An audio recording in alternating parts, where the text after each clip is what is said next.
ഞാൻ അൺഡു ചെയ്യാൻ ആഗ്രഹിക്കുന്നത് എൻ്റെ മദർഹുഡ് എനിക്ക് തിരിച്ചു കിട്ടണം. കിട്ടൂല. ഞാനൊരു എയർപോർട്ട് പോലും കാണാത്ത ഒരാളായിരുന്നു കേട്ടോ എൻ്റെ ഫസ്റ്റ് ട്രാവൽ ചെയ്യുന്നതിന് മുമ്പ്. കാരണം എന്നെ എയർപോർട്ടിൽ കൊണ്ടുപോകാൻ ആരും ഉണ്ടായിട്ടില്ല. പക്ഷേ എനിക്കൊരു നിർബന്ധം ഉണ്ടായിരുന്നു. അന്ന് എൻ്റെ കൂടെ യാത്ര ചെയ്യുന്ന ആളുകൾ ഒരിക്കലും ഞാൻ ആദ്യമായിട്ട് ഫ്ലൈറ്റ് കയറുന്ന ഒരാളാണെന്ന് അറിയരുത്. അമേരിക്കയിലേക്ക് തന്നെ ഞാൻ ഇപ്പോൾ ഒരു 120-30 തവണ ഞാൻ ടൂർ എസ്കോർട്ട് ചെയ്തിട്ടുണ്ട്, അമേരിക്ക മാത്രം. നമുക്ക് ഏറ്റവും വലുത് നമ്മുടെ ഫാമിലി ലൈഫാണ്.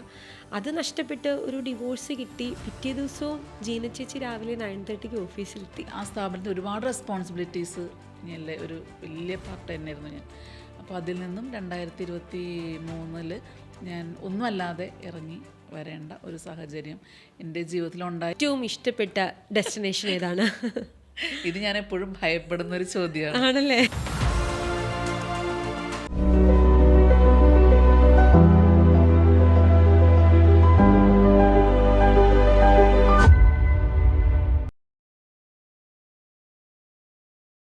നമസ്കാരം, ഞാൻ അന്ന സൂസൻ. സ്പാർക്കുള്ള ഒരു പുതിയ എപ്പിസോഡിലേക്ക് ഹാർദമായ സ്വാഗതം. കഴിഞ്ഞ കുറച്ച് നാളുകളായിട്ട് കൊച്ചിയിലെല്ലായിടത്തും നമ്മളൊരു ലേഡിയുടെ ഹോർഡിങ് കണ്ടു. ഡെസ്റ്റിനേഷൻ എന്ന് പറയുന്ന ഒരു ടൂർ ഓപ്പറേറ്റിംഗ് സ്ഥാപനത്തിൻ്റെ ഹോർഡിംഗ് ആയിരുന്നു അത്.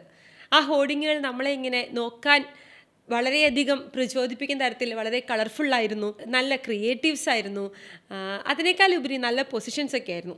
ഇതൊക്കെ ചർച്ച ചെയ്തപ്പോഴും എല്ലാവരും പറഞ്ഞു ഇതൊരു പുതിയ സ്ഥാപനമാണ്, പുതിയൊരു വ്യക്തി തുടങ്ങിയിരിക്കുന്ന പുതിയൊരു സ്ഥാപനം, എന്താണെങ്കിൽ നമുക്ക് നോക്കാം എന്ന രീതിയിൽ പലരും അവരെക്കുറിച്ച് പഠിക്കാൻ ശ്രമിച്ചു. ഞങ്ങളും പഠിക്കാൻ ശ്രമിച്ചു. അങ്ങനെ പഠനത്തിൻ്റെ ഭാഗമായിട്ട് ഞങ്ങൾ തിരിച്ചറിഞ്ഞു ജീന എന്ന് പറയുന്ന ഡെസ്റ്റിനേഷൻ്റെ സാരഥിക്ക് 28 വർഷത്തെ ഒരു ചരിത്രം പറയാനുണ്ട്. 28 വർഷം മുമ്പ് ഒരു കമ്പനിയുടെ ഫൗണ്ടറായിട്ട് തുടങ്ങി ഇന്ന് ഡെസ്റ്റിനേഷൻ്റെ സാരഥിയായി മാറിയ വലിയൊരു സ്റ്റോറി പറയാനുണ്ട്. സോ ആ സ്റ്റോറി ഇന്ന് സ്പാർക്കിൻ്റെ പ്രേക്ഷകർക്ക് മുമ്പിൽ ഞങ്ങൾ അവതരിപ്പിക്കുകയാണ്. സ്വാഗതം ജീന ഫെർണാണ്ടസ് സ്പാർക്കിൻ്റെ ഹോട്ട് സീറ്റിലേക്ക്. ഒരുപാട് ഹോർഡിങ്സിൽ കണ്ട് ഫെമിലിയർ ആയിട്ടുള്ള ഫേസ് കഴിഞ്ഞ ദിവസമാണ് നമ്മൾ നേരിട്ട് കാണുന്നതല്ലേ? ഇപ്പോൾ വളരെയധികം സന്തോഷം. ഒരു 28 വർഷത്തെ ഒരു ബിസിനസ് ജീവിതവും അതിനേക്കാളുപരി ഒരു ബ്രാൻഡ് സ്റ്റോറിയേക്കാളുപരി ഒരു വുമൺ കടന്നു വന്നിരിക്കുന്ന ഒരുപാട് ഫേസുകൾ എങ്ങനെയാണ് ഓവർകം ചെയ്തതെന്നും എങ്ങനെയാണ് ഇന്ന് കാണുന്ന ജീന എന്ന് പറയുന്ന പവർഫുൾ ലേഡിയായിട്ട് ഈ ഹോട്ട് സീറ്റിൽ വന്നിരിക്കാൻ ആ ഒരു പൊസിഷനിലേക്ക് എത്തിയെന്നുള്ളൊരു സ്റ്റോറി പറയാൻ ഞങ്ങളുടെ പ്ലാറ്റ്ഫോം തിരഞ്ഞെടുത്തതിൽ വളരെയധികം സന്തോഷമുണ്ട്. ഞാൻ എല്ലാവരോടും ചോദിക്കുന്നത് പോലെ തന്നെ എവിടെയാണ് ജീനയുടെ നാടും വീടും സ്വദേശവും എല്ലാം? ഞാൻ ആക്ച്വലി ഒരു കൊച്ചിക്കാരി തന്നെയാണ്. ജനിച്ചതും വളർന്നതും ഒക്കെ വൈപ്പിനിലാണ്. പറയും. അതെ അതെ അതെ അതെ. പുതുവൈപ്പിൻ ബീച്ച് ഭയങ്കര ഫേമസ് ആണ്. അതെ, ബീച്ചിന് അത്രയും പോകണ്ടെങ്കിലും ഏകദേശം ആ ഭാഗത്തായിട്ട് തന്നെ. നമ്മൾ വീട്ടിൽ ആരൊക്കെയാണ് ഉണ്ടായിരുന്നത്? വീട്ടിൽ പപ്പ, അമ്മ, ഞാൻ, അനിയത്തി, ഞങ്ങൾ 4 പേരായിരുന്നു. എന്തായിരുന്നു പഠിച്ചത്? ആക്ച്വലി ഞാൻ എൻ്റെ പപ്പയ്ക്ക് കൊച്ചിൻ പോർട്ടസിലായിരുന്നു ജോലി. ഞാൻ പഠിച്ചതെല്ലാം വൈപ്പിനിൽ തന്നെയാണ്. പിന്നീട് സ്കൂളിംഗ് ഒക്കെ fort Kochi saint Mary's Anglo Indian girls high school. ഞാനൊരു ആംഗ്ലോ ഇന്ത്യൻ ആണ്. അപ്പോൾ ഒരു ആംഗ്ലോ ഇന്ത്യൻ ഗേൾസ് ഹൈസ്കൂളിൽ തന്നെ പഠിച്ചത്. അത് കഴിഞ്ഞതിന് ശേഷം പ്രീ ഡിഗ്രി ഞങ്ങളുടെ നാട്ടിൽ തന്നെയുള്ളൊരു പ്രൈവറ്റ് കോളേജിലാണ് പഠിച്ചത്. പ്രീ ഡിഗ്രി കഴിഞ്ഞിട്ട് പിന്നെ ഡിഗ്രി ചെയ്യാൻ പോയില്ല? പ്രീ ഡിഗ്രി കഴിഞ്ഞ് ഡിഗ്രിക്ക് ജോയിൻ ചെയ്തെങ്കിലും അതെനിക്ക് കംപ്ലീറ്റ് ചെയ്യാൻ സാധിച്ചില്ല. കാരണം ആ സമയത്താണ് റിയലൈസ് ചെയ്ത് എൻ്റെ പപ്പയ്ക്ക് ക്യാൻസറാണ്. അപ്പോൾ ഞാൻ പ്രീ ഡിഗ്രിക്ക് പഠിച്ചുകൊണ്ടിരിക്കുമ്പോൾ തന്നെ ഞങ്ങളത് ആ ഒരു റിയാലിറ്റിയിലേക്ക് ഞങ്ങൾ തിരിച്ചറിഞ്ഞു.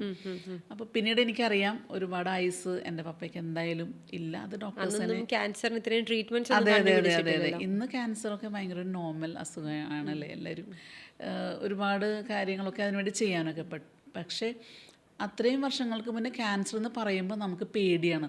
കേൾക്കുമ്പോൾ തന്നെ എല്ലാവരും അയ്യോ മരിക്കും.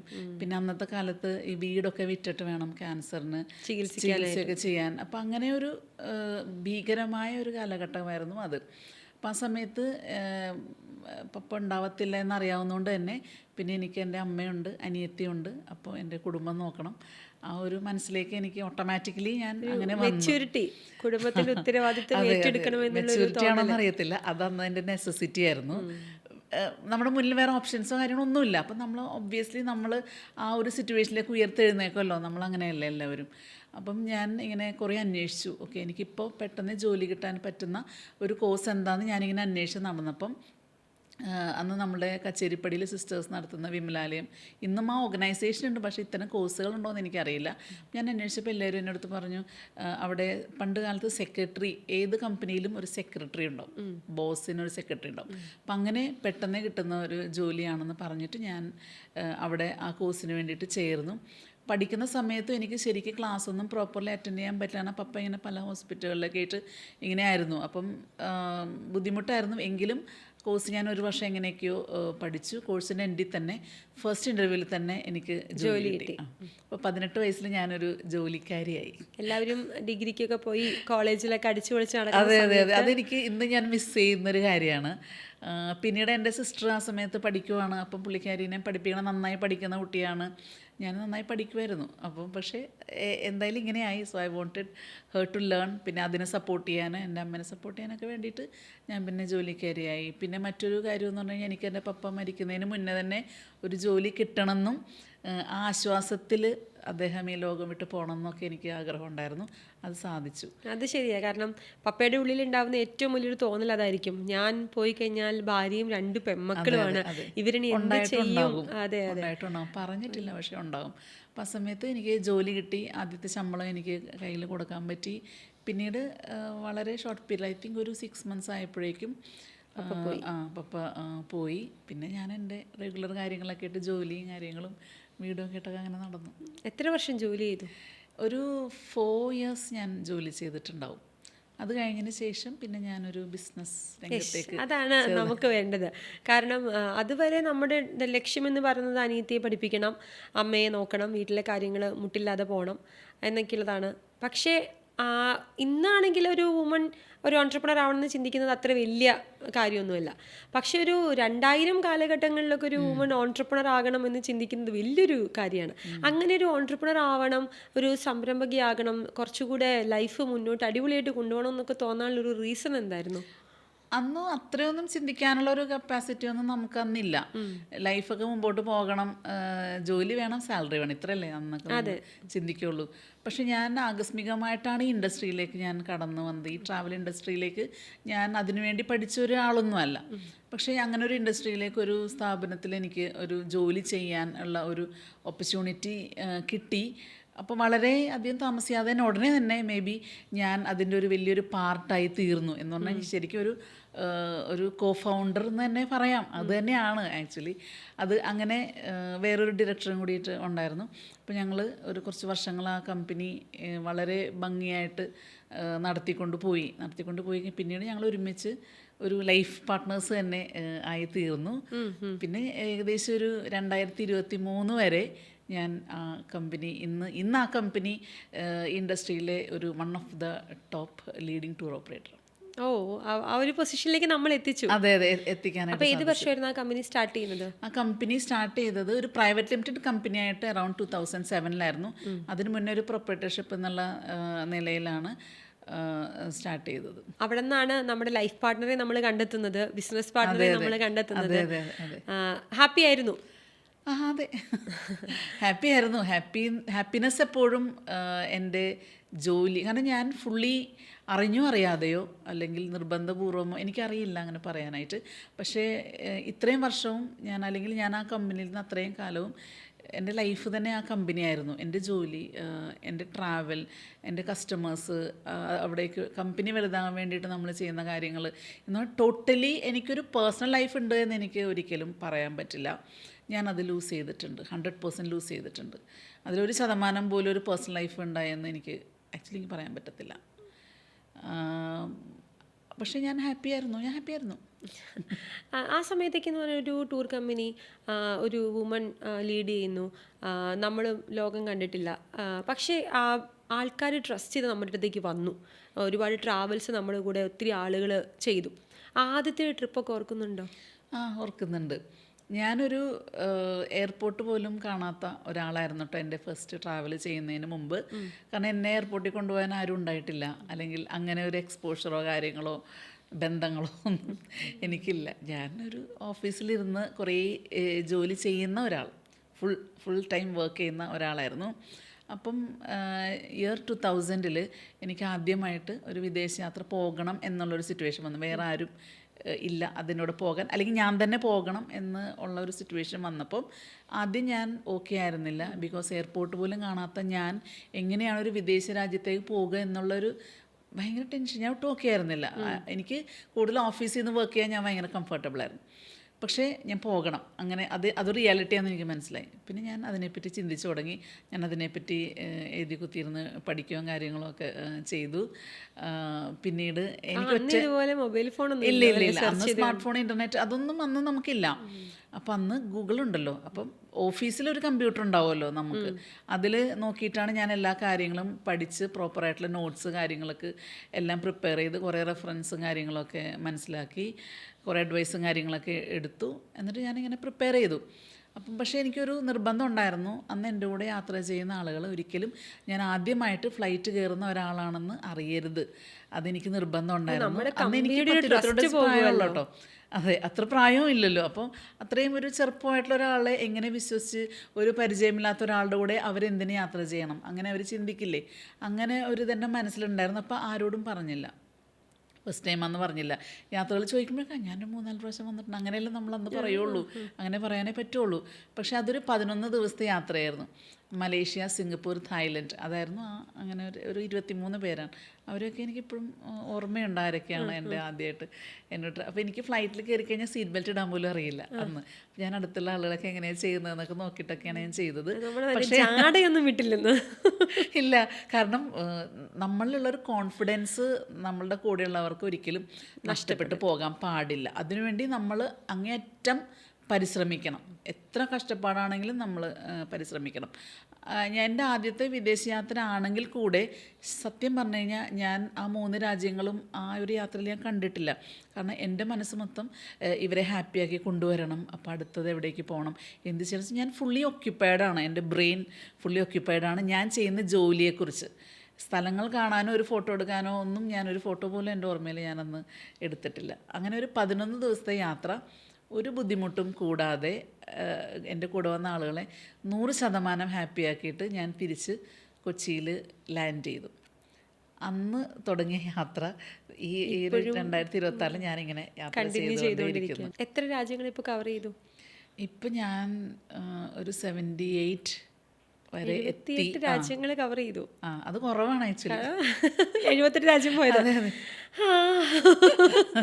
കാരണം ഈ 26 വർഷം കൊണ്ടൊക്കെ, അല്ലെങ്കിൽ യാത്ര ഇൻഡസ്ട്രിയിൽ വന്നിട്ട് 28 വർഷമാണെങ്കിലും യാത്ര 26 വർഷങ്ങളാണ്. ഞാൻ ട്രാവലിംഗ് നോക്കുവാണെങ്കിൽ അപ്പോൾ 26 വർഷം കൊണ്ട് ഒരാൾക്ക് എല്ലാം കണ്ടു തീരാം.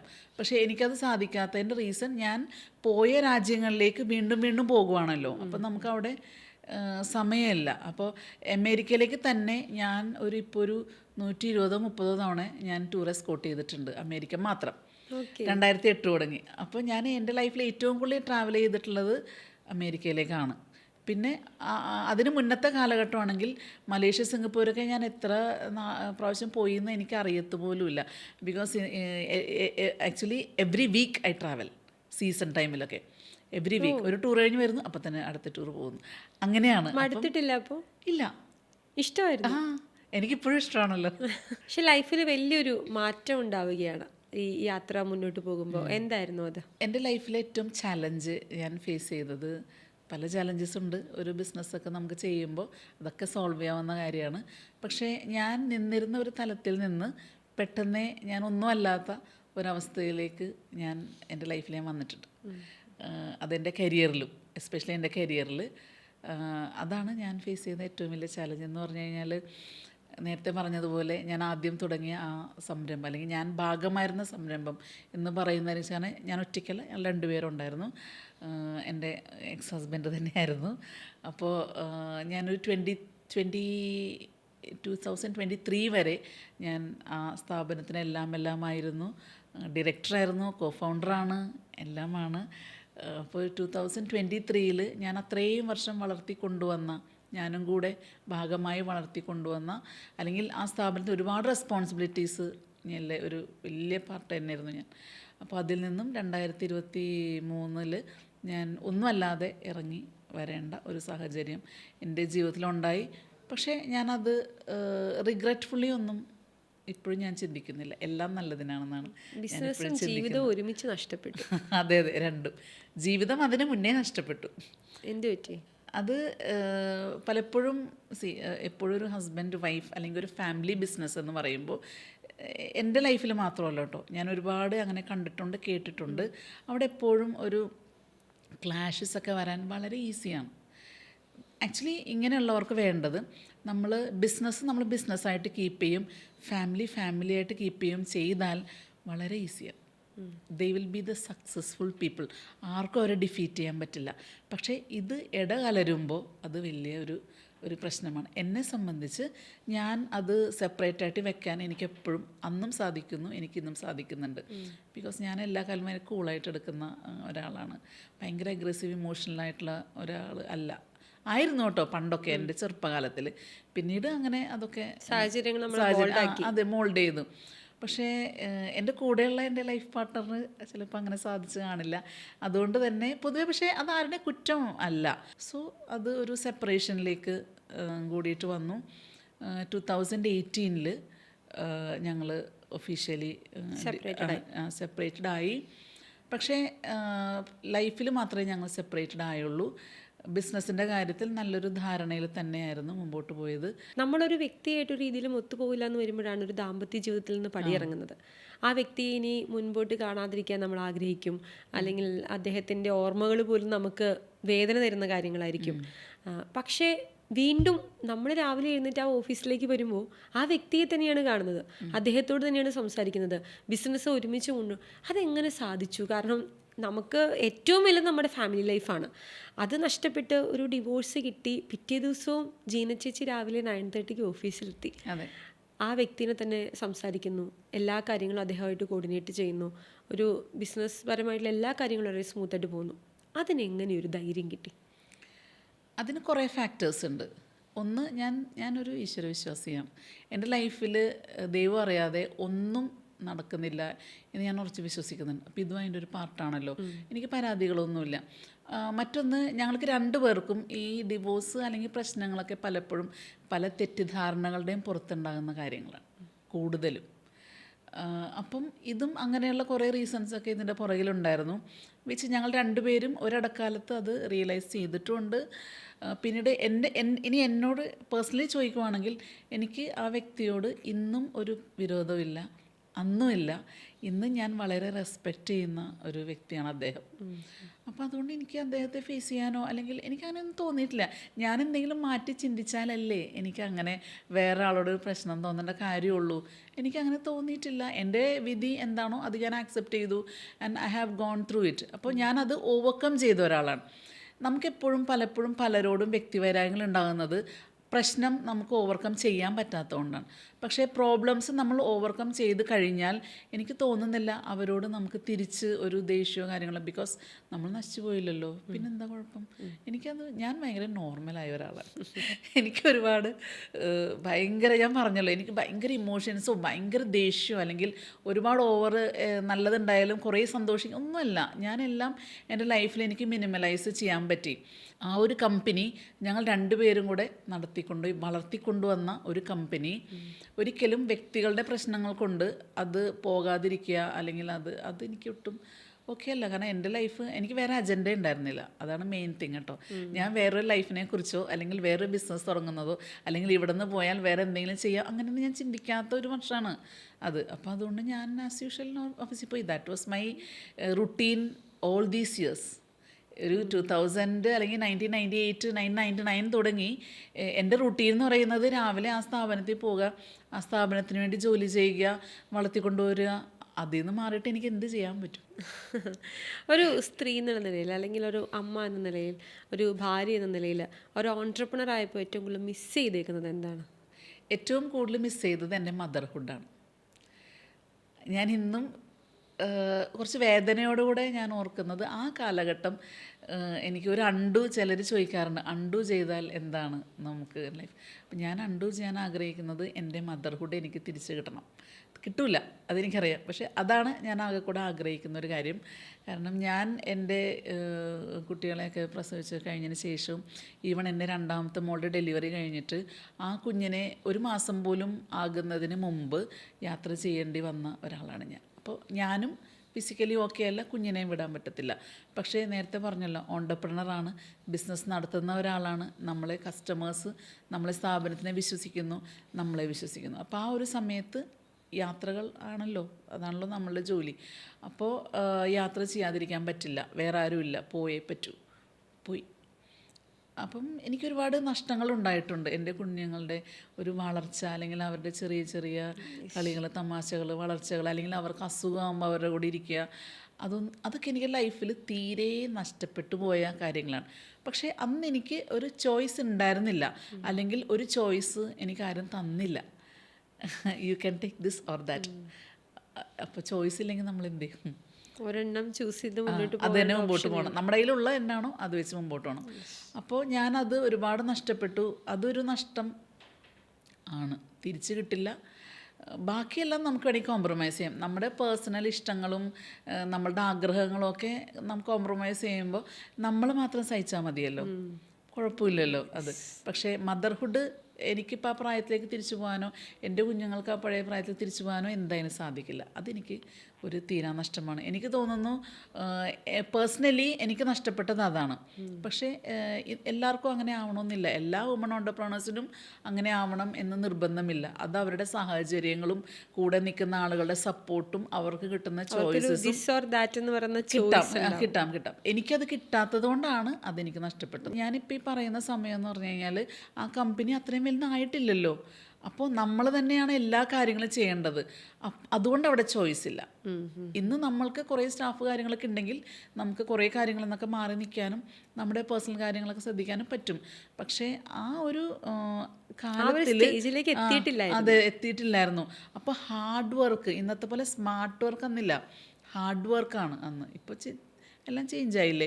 ഹാർഡ് വർക്ക് ചെയ്ത് വരുമ്പോൾ ഒബ്വിയസ്ലി നമ്മൾ ഇമ്പോർട്ടൻസ് കൊടുക്കുന്നത് അതിനെ പറ്റുള്ളൂ, വേറെ ഒന്നും ചെയ്യാൻ പറ്റില്ല. കാരണം ഓരോ ടൂറിന് പോകുമ്പോൾ ആളുകൾ നമുക്ക് തന്നിരുന്ന അന്നത്തെ 10,000-ങ്ങളോ ഇന്നത്തെ ലക്ഷങ്ങളോ ഒക്കെ we are bound to do everything for them. അവിടെ നമുക്ക് നമ്മളുടെ വയ്യായികയോ അല്ലെങ്കിൽ നമ്മളുടെ കാര്യങ്ങളൊന്നും ഇറ്റ് ഡസൻറ്റ് മാറ്റർ. 2018 ഡിവോഴ്സിന് ശേഷം എത്ര വർഷം അപ്പോൾ ആ കമ്പനിയിൽ വീണ്ടും വർക്ക് ചെയ്തു? 6 വർഷം ഞാൻ വർക്ക് ചെയ്തു. 2023 ഞാൻ അവിടെ ഉണ്ട്. പക്ഷേ എനിക്ക് ഫീൽ ചെയ്തൊരു കാര്യം, ഞാൻ പലപ്പോഴും പല സ്ഥലത്തും തഴയപ്പെട്ടതായിട്ട് എനിക്ക് തോന്നി. ഇത്രയും എൻ്റെ ഒരു ലൈഫ് മൊത്തം ഹോമിച്ചിട്ടുണ്ട് ഞാൻ ശരിക്കും. അതൊരു റിഗ്രറ്റ്ഫുള്ളി അല്ല, കാരണം ആ കമ്പനി കൊണ്ടാണല്ലോ ഞാൻ ജീവിച്ചത്. അതുകൊണ്ട് തന്നെ എല്ലാം സാക്രിഫൈസ് ഒന്നുമല്ല. You can live with that money അല്ലേ. അപ്പോൾ അതുകൊണ്ട് ഫുള്ളി സാക്രിഫൈസ് അല്ല, പക്ഷേ നമ്മളുടെ പല ലൈഫ് നമുക്ക് കുറേയൊക്കെ നമ്മുടെ സാക്രിഫൈസ്ഡ് തന്നെയാണ്. അപ്പോൾ ഞാൻ പതുക്കെ വിചാരിച്ചു, ഓക്കെ ലെറ്റ് മീ ക്വിറ്റ്. കാരണം ഞാൻ പക്ഷേ ഐ ക്വിറ്റ് വെരി സൈലൻ്റ്ലി. അതിനും ഒരു റീസൺ ഉണ്ട്. അഗെയിൻ ബിക്കോസ് ഐ വാല്യൂ ആ പ്രസ്ഥാനത്തിന്. വ്യക്തികളുടെ പ്രശ്നങ്ങൾ കൊണ്ടോ വൈരാഗ്യങ്ങൾ കൊണ്ടോ സ്വരച്ചേർച്ചയില്ലായ്മ കൊണ്ടോ ഒരു പ്രസ്ഥാനം ഒരിക്കലും നഷ്ടപ്പെടാൻ പാടില്ല. കാരണം അതിനകത്ത് നമ്മളുടെ ഒരുപാട് പേരുടെ എഫേർട്ട് ഉണ്ട് അല്ലേ, നമ്മളുടെ അടക്കം. ഒന്നും അല്ലാത്തതിൽ നിന്ന് നമ്മൾ ഇത്രയും വരെ എത്തിച്ചതിൻ്റെ ഒരു എഫേർട്ട്, പിന്നെ ആ സ്ഥാപനത്തിന് വേണ്ടി കാലാകാലങ്ങളിൽ ജോലി ചെയ്ത ആൾക്കാരും അതിനകത്ത് ഒരുപാട് അവരുടെ ഇൻപുട്സും ഉണ്ട്. ഇപ്പോൾ ജോലി ചെയ്യുന്ന ആളുകൾ, ആ സ്ഥാപനത്തിന് ഡിപ്പെൻഡ് ചെയ്യുന്ന കസ്റ്റമേഴ്സ്. സോ ഇതിനെ ഒന്നും തന്നെ അത് എഫക്റ്റ് ചെയ്യാൻ പാടില്ല. That is completely wrong. ഞാൻ അതിൽ വിശ്വസിക്കുന്നില്ല. നമ്മൾ 2018 നമ്മുടെ ഏറ്റവും വലിയ സമ്പാദ്യമായിട്ട് കണ്ട നമ്മുടെ കുടുംബത്തിൽ നിന്ന് നമ്മൾ ദാമ്പത്യ ജീവിതം നിർത്തി ഇറങ്ങിപ്പോന്നു. അതിനേക്കാളും വലിയ വേദനയല്ലല്ലോ അല്ലേ ഒരു ബിസിനസ്സിൽ നിന്ന് ഇറങ്ങിപ്പോരുന്നത്. അതെ, കാരണം ഞാൻ ഓൾറെഡി യൂസ്ഡായി. കാരണം 2018 അങ്ങനെ വലിയൊരു വിഷമം ഞാൻ ഇതുപോലെ ഫേസ് ചെയ്തു. വീട്ടിൽ നിന്ന് പുറത്താക്കപ്പെടുന്ന ഒരു സിറ്റുവേഷൻ, പിന്നെ പെട്ടെന്ന് തന്നെ ഒന്നും അല്ലാതായി തീരുന്ന ഒരു ഒരു സിറ്റുവേഷനൊക്കെ ഉണ്ടായല്ലോ. അപ്പം അത് വളരെ നോർമലായിട്ട് വളരെ കാമായിട്ട് എനിക്കത് ഫേസ് ചെയ്ത് ആ ഒരു ഫേസിലൂടെ കടന്നുപോയി ഞാൻ ഓൾറെഡി. സോ ഈ സിമിലർ സിറ്റുവേഷൻ ഞാൻ പണ്ടും ഫേസ് ചെയ്തിട്ടുണ്ട്. അതിലും വലുതല്ലല്ലോ, വീണ്ടും റിപ്പീറ്റ് ചെയ്യുമ്പോൾ അതിൻ്റെ ഒരു ഡെപ്തൊക്കെ അങ്ങ് നന്നായിട്ട് അങ്ങ് കുറയും. വീണ്ടും ആ ഒരു ഇത് വന്നപ്പം എനിക്ക് കുറച്ചും കൂടെ മെച്യൂരിറ്റിയിൽ എടുക്കാൻ പറ്റി, കുറച്ചും കൂടെ നോർമലൈസ് ചെയ്യാൻ പറ്റി എല്ലാ കാര്യങ്ങളും. അവിടെ നിന്ന് പോരുന്നതിന് മുമ്പ് തന്നെ ഞാൻ ഒരു സ്ഥാപനം ഇങ്ങനെ തുടങ്ങണമെന്നൊന്നും ആദ്യമൊന്നും ചിന്തിച്ചില്ല. കുറച്ച് ബുദ്ധിമുട്ടുകളൊക്കെ ഞാൻ ഫേസ് ചെയ്തപ്പം ഐ തോട്ട് ദാറ്റ് ഓക്കെ, ഇനി ഇവിടെ നിന്ന് ഇറങ്ങിക്കഴിഞ്ഞതിന് ശേഷം ഞാൻ വർക്ക് ചെയ്യാൻ വേണ്ടി തീരുമാനിച്ചു. കാരണം വീണ്ടും ഒരു സ്ഥാപനം ഒന്നേന്ന് തുടങ്ങുക എന്ന് പറഞ്ഞു കഴിഞ്ഞാൽ എനിക്കെന്തോ അത് ചിന്തിക്കാൻ പറ്റാത്ത ഒരു കാര്യമായിരുന്നു. എന്താണെന്ന് ചോദിച്ചാൽ അറിയില്ല. ഞാൻ സ്ട്രോങ് ആയിട്ടുള്ള ഒരാൾ തന്നെയാണ്, പക്ഷേ അന്ന് എനിക്കെന്തോ ബുദ്ധിമുട്ടായിരുന്നു. ബിക്കോസ് ഐ തോട്ട് ദാറ്റ് ഇതുപോലൊരു എനിക്ക് ഈ വർക്കേ അറിയത്തുള്ളൂ. ഇതുപോലൊരു സിമിലർ സ്ഥാപനം തുടങ്ങാൻ ആദ്യം എനിക്ക് മടിയായിരുന്നു. ബിക്കോസ് അപ്പോഴും എൻ്റെ മനസ്സ് അവിടെയാണല്ലോ. അപ്പം ഞാൻ ചിന്തിക്കുന്നത് അയ്യോ അതിനൊരു ഒരു കോമ്പറ്റീറ്റർ ആവില്ല, അതൊക്കെ പിന്നത്തെ കാര്യം. പക്ഷേ സിമിലർ കൈൻഡ് ഓഫ് ബിസിനസ് തുടങ്ങുമ്പോൾ അതൊരു ശരിയല്ലല്ലോ എന്നുള്ള ഒരു ചിന്ത എനിക്ക് വല്ലാതെ ഉണ്ടായിരുന്നു. പക്ഷേ വേറൊന്നിനെക്കുറിച്ചും ചെയ്യാൻ വേണ്ടിയിട്ട് എനിക്ക് വേറൊന്നും അറിയില്ല. ഇതേ എനിക്കറിയുള്ളൂ, യാത്രകൾ മാത്രമേ എനിക്കറിയുള്ളൂ. അപ്പോൾ ഐ വാസ് ജസ്റ്റ് വെയിറ്റിംഗ്. അപ്പോൾ ഞാൻ ഡിസൈഡ് ചെയ്തു വേണ്ട, ഇവിടെ നിന്ന് ഇറങ്ങിയിട്ട് ജോലി പോകാം. ഇത്രയും വർഷമൊക്കെ ബിസിനസ് ചെയ്ത് ഒരുപാട് സ്ട്രെയിൻ അല്ലേ നമുക്ക്, ഒത്തിരി ബിസിനസ് തന്നെ സ്ട്രെസ്സാണ്. അപ്പോൾ ഞാനോർത്ത് വേണ്ട, ഇനിയിപ്പോൾ ഒന്നേന്ന് തുടങ്ങണം, എന്തൊക്കെ കാര്യങ്ങൾ ചെയ്യണം, അതിന് ഒരുപാട് പണച്ചെലവുണ്ട്, ഇതൊക്കെയുണ്ട്, ഒരു ഇൻഫ്രാസ്ട്രക്ചർ വേണം. സോ പെട്ടെന്ന് ഒരു സുപ്രഭാതത്തിൽ ഒരു കാൽക്കുലേഷൻ ഇല്ലാതെ ഇറങ്ങുന്ന എനിക്ക് അത് ഒട്ടും ഫീസിബിളല്ല. ഞാൻ അതിനു വേണ്ടി ഒരുപാട് സമ്പാദിച്ചിട്ടുള്ള ഒരാളുമല്ല. അപ്പോൾ ഞാനങ്ങനെ വിചാരിച്ചു ജോലിക്ക് പോവാം എന്ന് വിചാരിച്ചു. അപ്പോൾ ഒരു 2023 എഗെയിൻ ഞാൻ ഒറ്റപ്പെടുകയാണ് ആ സ്ഥാപനത്തിൽ, അല്ലെങ്കിൽ എനിക്കിതൊന്നും ഇല്ലാതെയായി പോകും, ഞാൻ അവിടെ നിന്ന് പോരേണ്ടി വരും എന്ന് ചിന്തിച്ചപ്പം എനിക്കൊരു എവിടെയോ എൻ്റെ മനസ്സിൽ ഒരു കൂട്ട് വേണം എന്ന് ഞാൻ തോന്നി തുടങ്ങി എനിക്ക്.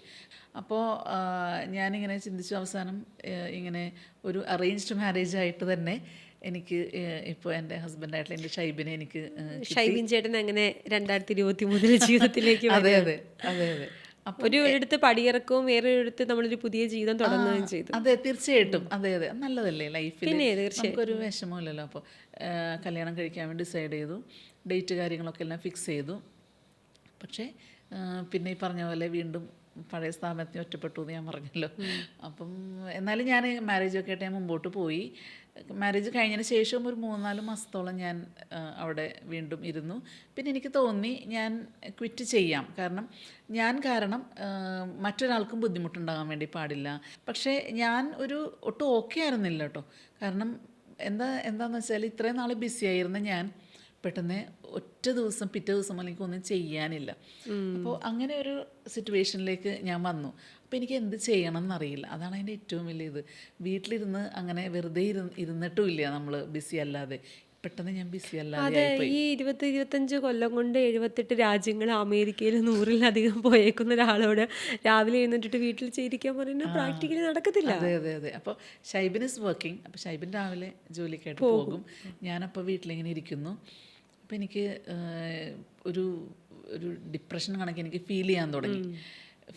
കാരണം ഒന്നും ചെയ്യാൻ പറ്റില്ല. പിന്നെ പെട്ടെന്ന് ഒരു വലിയ സ്ഥാപനത്തിൽ നിന്ന്, വലിയൊരു പൊസിഷനിൽ നിന്ന് ഒന്നും ആവാത്ത പോലെ പെട്ടെന്ന് ഇറങ്ങിയപ്പം അതൊക്കെ നമ്മുടെ മനസ്സിൽ വരുമല്ലോ.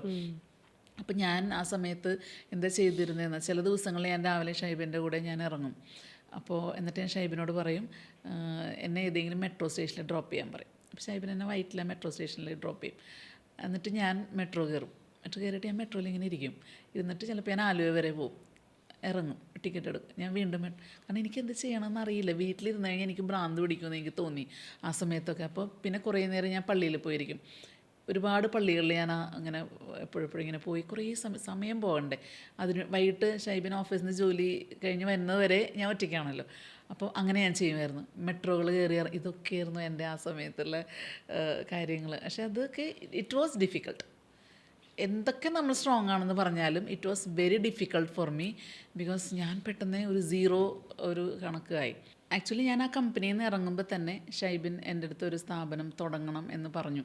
അപ്പം ഞാൻ ഒട്ടും ഓക്കെ അല്ലായിരുന്നു, പറഞ്ഞല്ലോ എനിക്ക് വീണ്ടും ഒന്ന് നമ്മുടെ ഇതിനകത്ത് തുടങ്ങണം. ethicsനോട് എന്തോ ഒരു അതെ, അതെ, അതെ, എതിരായിരുന്നു. അതെ. അപ്പോൾ ഷൈബിൻ പറഞ്ഞു ഇല്ല നമുക്കൊരു കമ്പനി രജിസ്റ്റർ ചെയ്യാം, നമുക്ക് പതുക്കെ ഒക്കെ ചെയ്യാം എന്ന് പറഞ്ഞിട്ട് ഞങ്ങൾ ഇരുന്നിട്ട് ബെസ്റ്റ് നേഷൻ എന്ന് പറഞ്ഞൊരു കമ്പനി ജസ്റ്റ് ഒരു രജിസ്റ്റർ ചെയ്തു. പക്ഷേ ഒരു ആക്ടിവിറ്റീസോ കാര്യങ്ങളോ ഒന്നുമില്ല, ഞാൻ ഓക്കെയും അല്ല അത് ചെയ്യാൻ വേണ്ടിയിട്ട്. ഞാൻ ഷൈബിൻ്റെ അടുത്ത് പറഞ്ഞു ഞാൻ ഒരു എവിടെയെങ്കിലും വർക്ക് ചെയ്യാം എന്ന് പറഞ്ഞു. വർക്ക് ചെയ്യുമ്പോൾ നമുക്ക് ഇത്രയും ടെൻഷനൊന്നും ഇല്ലല്ലോ. ഷൈബിന് വർക്ക് ചെയ്യുന്നു, ഞാനും വർക്ക് ചെയ്യുന്നു, നമ്മുടെ ലിമിറ്റഡ് ആയിട്ടുള്ള ഇതിൽ നിന്നുകൊണ്ട് നമുക്ക് ലൈഫ് നല്ല കൂളായിട്ട് പോകാം.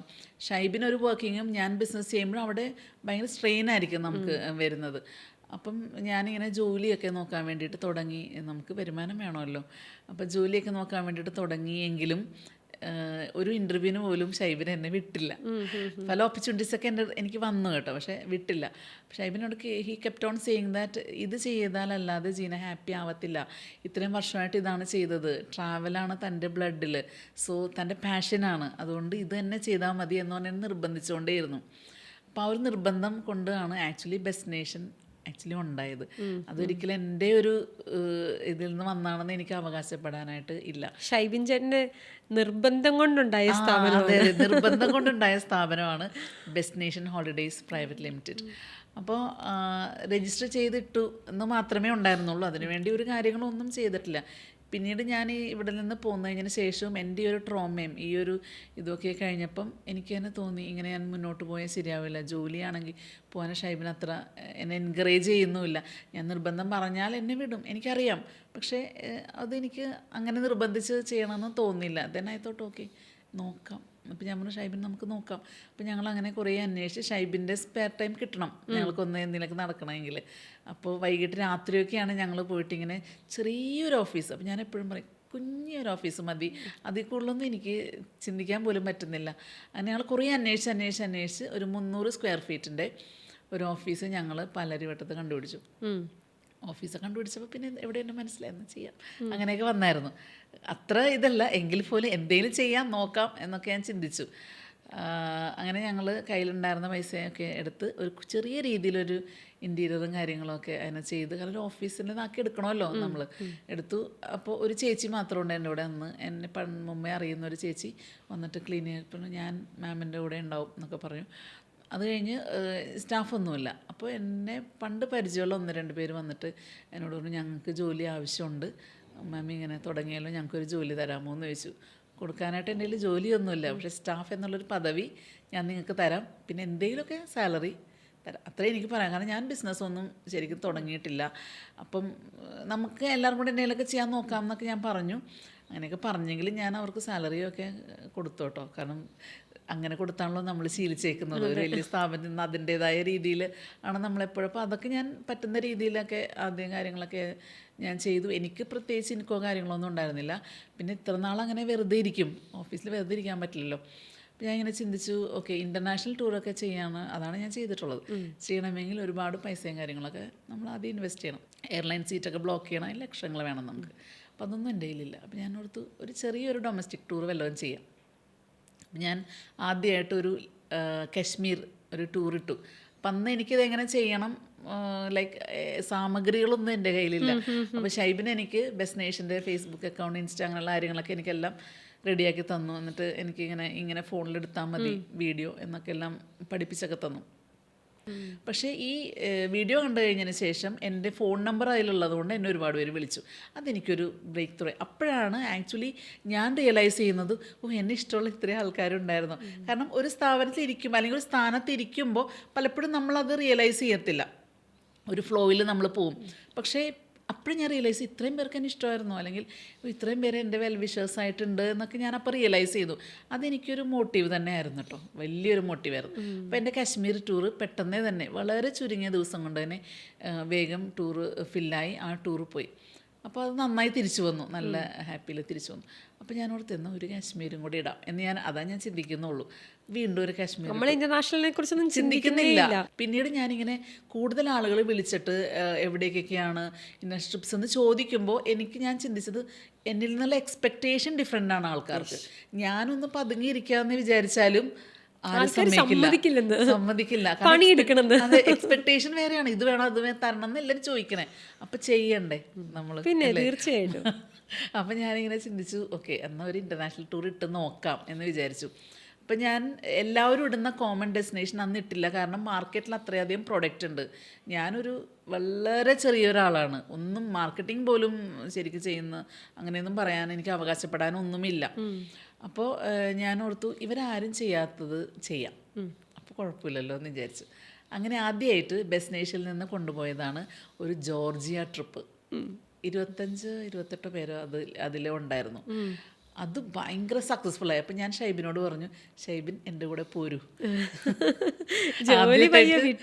ജോലി അന്നേരം വിട്ടില്ല. ഞാൻ പറഞ്ഞു ഒരു ട്രിപ്പ് നമുക്ക് പോയിട്ട് വരാം എന്ന് പറഞ്ഞു. അങ്ങനെ ഷൈബിനെ എൻ്റെ കൂടെ വന്നു. കാരണം ഷൈബിൻ്റെ ആദ്യത്തെ എക്സ്പീരിയൻസ് ആണല്ലോ അത്.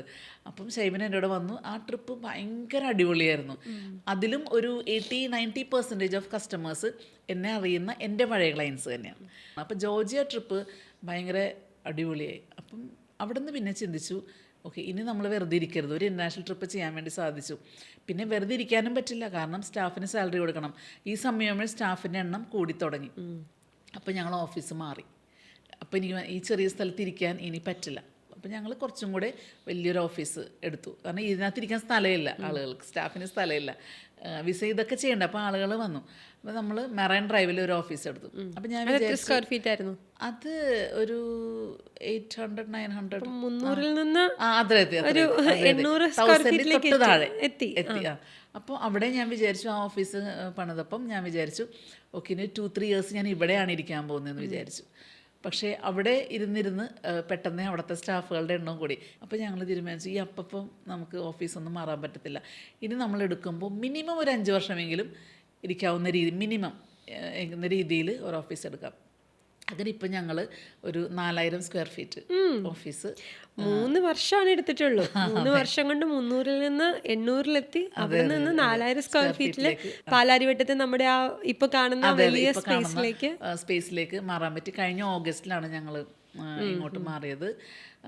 ഇപ്പം നമുക്ക് 40ഓളം സ്റ്റാഫുകൾ ഇപ്പോഴുണ്ട്, എല്ലാ ഡിപ്പാർട്ട്മെൻറ്റ്സും ഉണ്ട്. പക്ഷെ അത് ആ 3 വർഷത്തെ വളർച്ചയല്ല, കഴിഞ്ഞ 28 വർഷത്തെ ജീന ചേച്ചിയുടെ ആ ഒരു എക്സ്പെർട്ടൈസാണ് ഈ ഒരു 3 വർഷം കൊണ്ട് ചേച്ചിക്ക് ചെയ്യാൻ സാധിച്ചത്. അതെ, കാരണം ഇപ്പോൾ നമുക്കറിയാം കോവിഡിന് ശേഷം ഒരുപാട് ടൂർ ഓപ്പറേറ്റേഴ്സ് ഉണ്ട്. കാരണം അത് നല്ലതാണ്, ബിക്കോസ് ഇൻഡസ്ട്രി വലുതാകണം എപ്പോഴും. നമ്മൾ കുറച്ച് പേര് മാത്രമല്ല, എല്ലാവരും വരണം ഇതിനകത്തേക്ക്.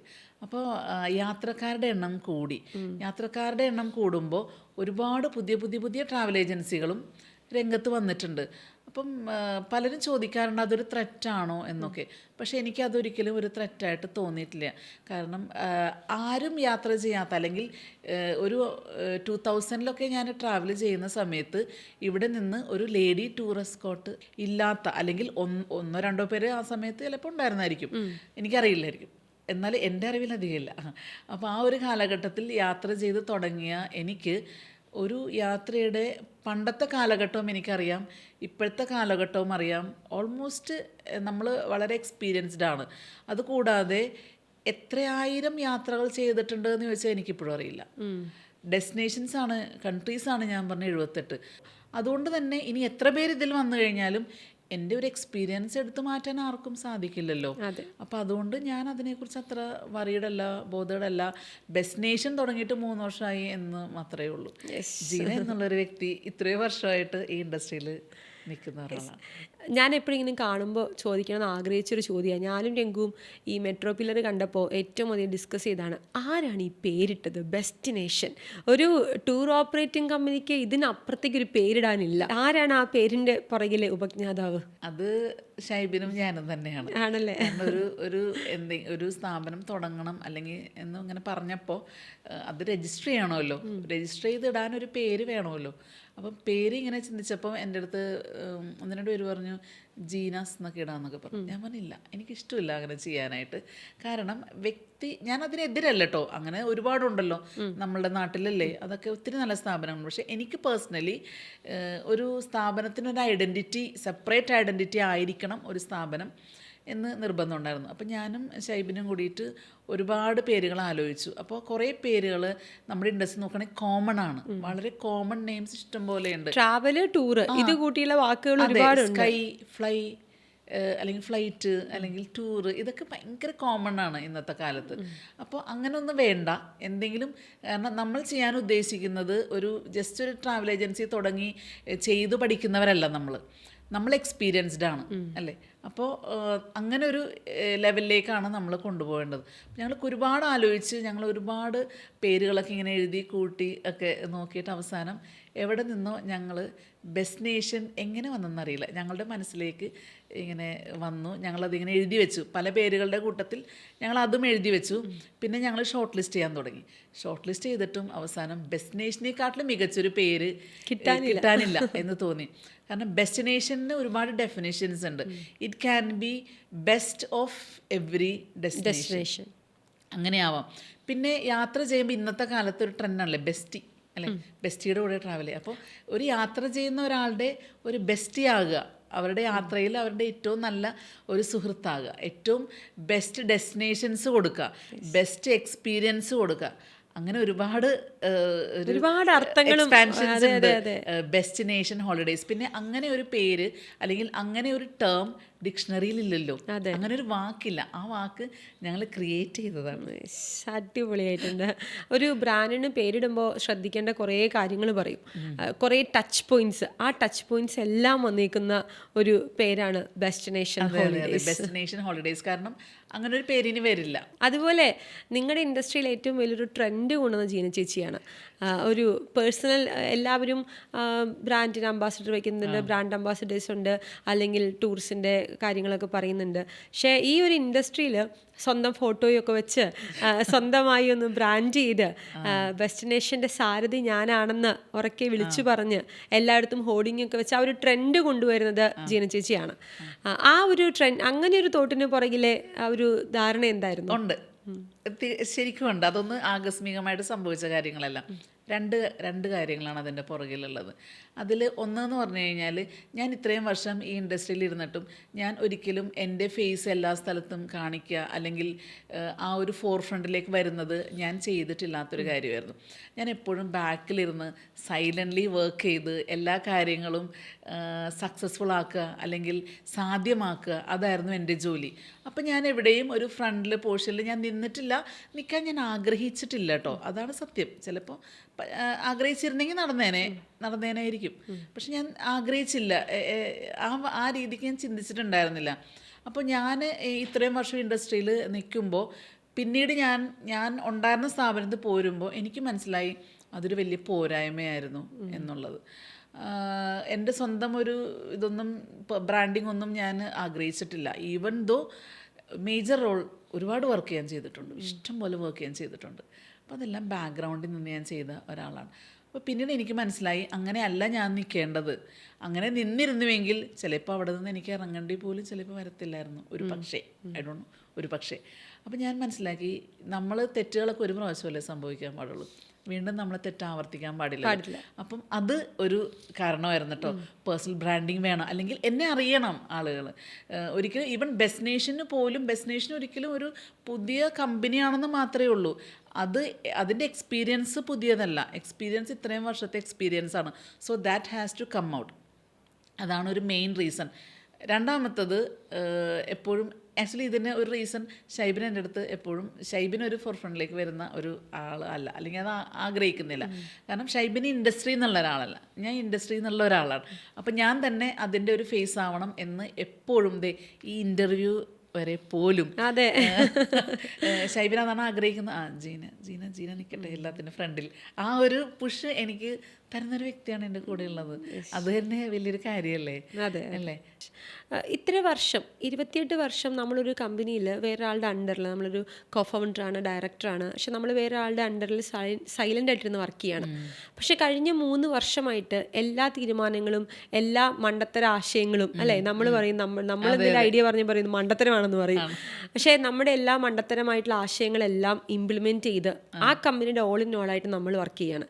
ഇത് രണ്ടും തമ്മിലൊരു ഡിഫറൻസ് ചേച്ചി എങ്ങനെ ഒന്ന് ഡിഫൈൻ ചെയ്യും? അതിന് ഡിഫൈൻ ചെയ്യാന്ന് പറഞ്ഞു കഴിഞ്ഞാൽ, ഇവിടെ ഇപ്പോൾ ഡെസ്റ്റിനേഷനിലായിരിക്കുമ്പോൾ ഞാൻ എപ്പോഴും ഡെയിലി ഞാൻ ചിന്തിക്കുന്ന ഒരു കാര്യം, എന്ത് ചെയ്യാൻ പറ്റും, എന്ത് കൂടുതലായിട്ട് ചെയ്യാൻ പറ്റും, എൻ്റെ കസ്റ്റമേഴ്സിനെ ഹാപ്പിയാക്കാൻ ഇപ്പോൾ ചെയ്യുന്നതിൽ നിന്ന് എന്ത് കൂടുതൽ ചെയ്യാൻ പറ്റും. കാരണം ഇതിനെനിക്ക് ആരുടെ അനുവാദം വേണ്ട, എനിക്ക് എന്ത് വേണമെങ്കിലും ഇംപ്ലിമെൻറ്റ് ചെയ്യാൻ സാധിക്കും. ചേഞ്ചസ് നമ്മളെപ്പോഴും ആക്സെപ്റ്റ് ചെയ്യണം, അത് ആര് പറഞ്ഞു കഴിഞ്ഞാലും. ഈവൻ എൻ്റെ സ്റ്റാഫിനെ എടുത്തു കഴിഞ്ഞാൽ ഞാൻ അവരുടെ എല്ലാവരുടെയും അഭിപ്രായങ്ങളെ മാനിക്കുന്ന ഒരാളാണ്. ഇൻഫാക്റ്റ് ഞാൻ വളരെ ഹാപ്പിയാണ്. അങ്ങനെ വരുമ്പോൾ അവരുടെ ഒരു കോൺഫിഡൻസ് വർദ്ധിക്കും, നല്ല നല്ല ഐഡിയാസ് വരും. അത് ഇൻടേൺ നമുക്കല്ലേ നല്ലത്. നമ്മൾ അവിടെ ഒരിക്കലും പേഴ്സണലി നമ്മൾ വലിയ ആളുകളാണ്, ഞാൻ അങ്ങനെ വിശ്വസിക്കുന്നില്ല. ടീം വർക്ക് എപ്പോഴും ഇറ്റ് വർക്ക്സ് എ ലോട്ട്. പക്ഷേ ഞാൻ പുതിയ പുതിയ ആശയങ്ങൾ എൻ്റെ സ്റ്റാഫിനെ ഞാൻ പഠിപ്പിക്കാറുണ്ട്. പിന്നെ ഞാൻ എപ്പോഴും ഡെയിലി എനിക്ക് അവരോട് ഒരു പുതിയ കാര്യമെങ്കിലും എപ്പോഴും പറയാനുണ്ടാവും. ഞാൻ എൻ്റെ ക്യാബിനിൽ ഇരിക്കുമ്പോഴും ഞാൻ എപ്പോഴും ചിന്തിക്കുന്നത് ടൂർ എങ്ങനെ ഫില്ല് ചെയ്യാം എന്നുള്ളതല്ല, അതൊക്കെ അവർക്കൊക്കെ അവർ ചെയ്തോളും. ഞാൻ ചിന്തിക്കുന്നത് പലപ്പോഴും എന്നെ സഹായിച്ചിട്ടുള്ളൊരു കാര്യം, ഞാൻ വർക്ക് ചെയ്ത പ്രീവിയസ് കമ്പനിയിലോ അല്ലെങ്കിൽ എൻ്റെ ഒക്കെ എന്തൊക്കെ പോരായ്മകൾ അവിടെ ഉണ്ടായിരുന്നു. അല്ലെങ്കിൽ നമുക്കറിയാമല്ലോ മാർക്കറ്റിൽ ഒരുപാട് സ്ഥാപനങ്ങളുണ്ട്. അപ്പം ഈ മാർക്കറ്റിൽ നിൽക്കുന്ന ഒരാളായതുകൊണ്ട് നമുക്ക് പല സ്ഥലത്തെയും നല്ലതും അറിയാൻ പറ്റും. അവർ നല്ല കാര്യങ്ങളും ഞാൻ അഡാപ്റ്റ് ചെയ്യാറുണ്ട് കേട്ടോ. മറ്റ് സ്ഥാപനങ്ങളിൽ ചിലത് നല്ലതാണെന്ന് കണ്ടാൽ ഞാൻ ഹാപ്പിയാണ് അത് അഡാപ്റ്റ് ചെയ്യാനായിട്ട്. അതേസമയം പോരായ്മകളുണ്ടെന്ന് കണ്ടു കഴിഞ്ഞാൽ ഞാൻ ചിന്തിക്കുന്നത് എൻ്റെ സ്ഥാപനത്തിൽ അതില്ലാതിരിക്കാൻ ഞാൻ എന്ത് ചെയ്യണം. അതുപോലെ എന്ത് പുതിയ സിസ്റ്റം എനിക്കിവിടെ ഇംപ്ലിമെൻറ്റ് ചെയ്യാൻ പറ്റും. അപ്പം ഞാനെപ്പോഴും ഭയങ്കര തോട്ട്ഫുള്ളാണ് എല്ലാ കാര്യവും. എപ്പോഴും ഷൈബിൻ എപ്പോഴും പറയും, ഞാനിങ്ങനെ സംസാരിച്ചുകൊണ്ടിരിക്കുമ്പോഴും എൻ്റെ മനസ്സ് ശരിയാണ്, ഞാനെപ്പോഴും പുതിയ പുതിയ കാര്യങ്ങൾ ചിന്തിച്ചുകൊണ്ടിരിക്കുന്ന ഒരാളാണ്. ഡെയിലി ഓരോ ഡിപ്പാർട്ട്മെൻറ്റിനെ കൊണ്ടും ഞാൻ കുറേ കാര്യങ്ങൾ നമുക്ക് ഇന്ന് മുതൽ ഇങ്ങനെ ചെയ്യണം, നാളെ മുതൽ ഇങ്ങനെ ചെയ്യണം, അവരെ ഞാൻ എന്നിട്ട് പഠിപ്പിക്കും, അവരെ പഠിപ്പിച്ചു കൊടുക്കും. കാരണം ഇവിടെ ഞാൻ നമ്മുടെ ഇൻഡസ്ട്രിയിൽ കണ്ടിട്ടുള്ള പല സ്ഥലത്തും അങ്ങനെ ആയിരിക്കാം കേട്ടോ. ഒരു കാര്യം, ഒരു ക്ലയൻറ്റ് ടൂറ് ബുക്ക് ചെയ്യുന്നു, അല്ലെങ്കിൽ ഒരു കസ്റ്റമേഴ്സൊക്കെ ടൂറോ എന്തൊക്കെയോ സർവീസൊക്കെ നമ്മളിത് ബുക്ക് ചെയ്യുന്നു. ചിലപ്പം ആ യാത്രകളൊക്കെ പോയുമ്പോൾ അവർ വളരെ ഹാപ്പി ആയിരിക്കും. പക്ഷേ ഇൻ ബിറ്റ്വീനുള്ള കുറേ കാര്യങ്ങളുണ്ടാവും. Maybe that is lacking. എനിക്കുണ്ടാവും, എൻ്റെ സ്ഥാപനത്തിലും അതുണ്ടാവും. പക്ഷേ ഞാനത് ഡെയിലി ഫൈൻഡ് ഔട്ട് ചെയ്യും. ഞാൻ ചിന്തിക്കും നാളെ മുതൽ എങ്ങനെ ബെറ്ററാകും, കൂടുതൽ ബെറ്ററാകാം. അപ്പോൾ ഈ വ്യത്യാസമുണ്ട്. ഞാൻ പ്രീവിയസ്ലി വർക്ക് ചെയ്തതും ഞാനിപ്പോൾ ചെയ്യുന്നതും തമ്മിൽ വളരെ അന്തരമുണ്ട്. കാരണം ഇവിടെ എനിക്ക് പുതിയ കാര്യങ്ങൾ ചെയ്യാൻ ഇഷ്ടമാണ്. പുതിയ കാര്യങ്ങൾ ചെയ്യാൻ എനിക്ക് ആരുടെ അനുവാദം വേണ്ട, എനിക്ക് ഡിസിഷൻസ് എടുക്കാൻ പറ്റും.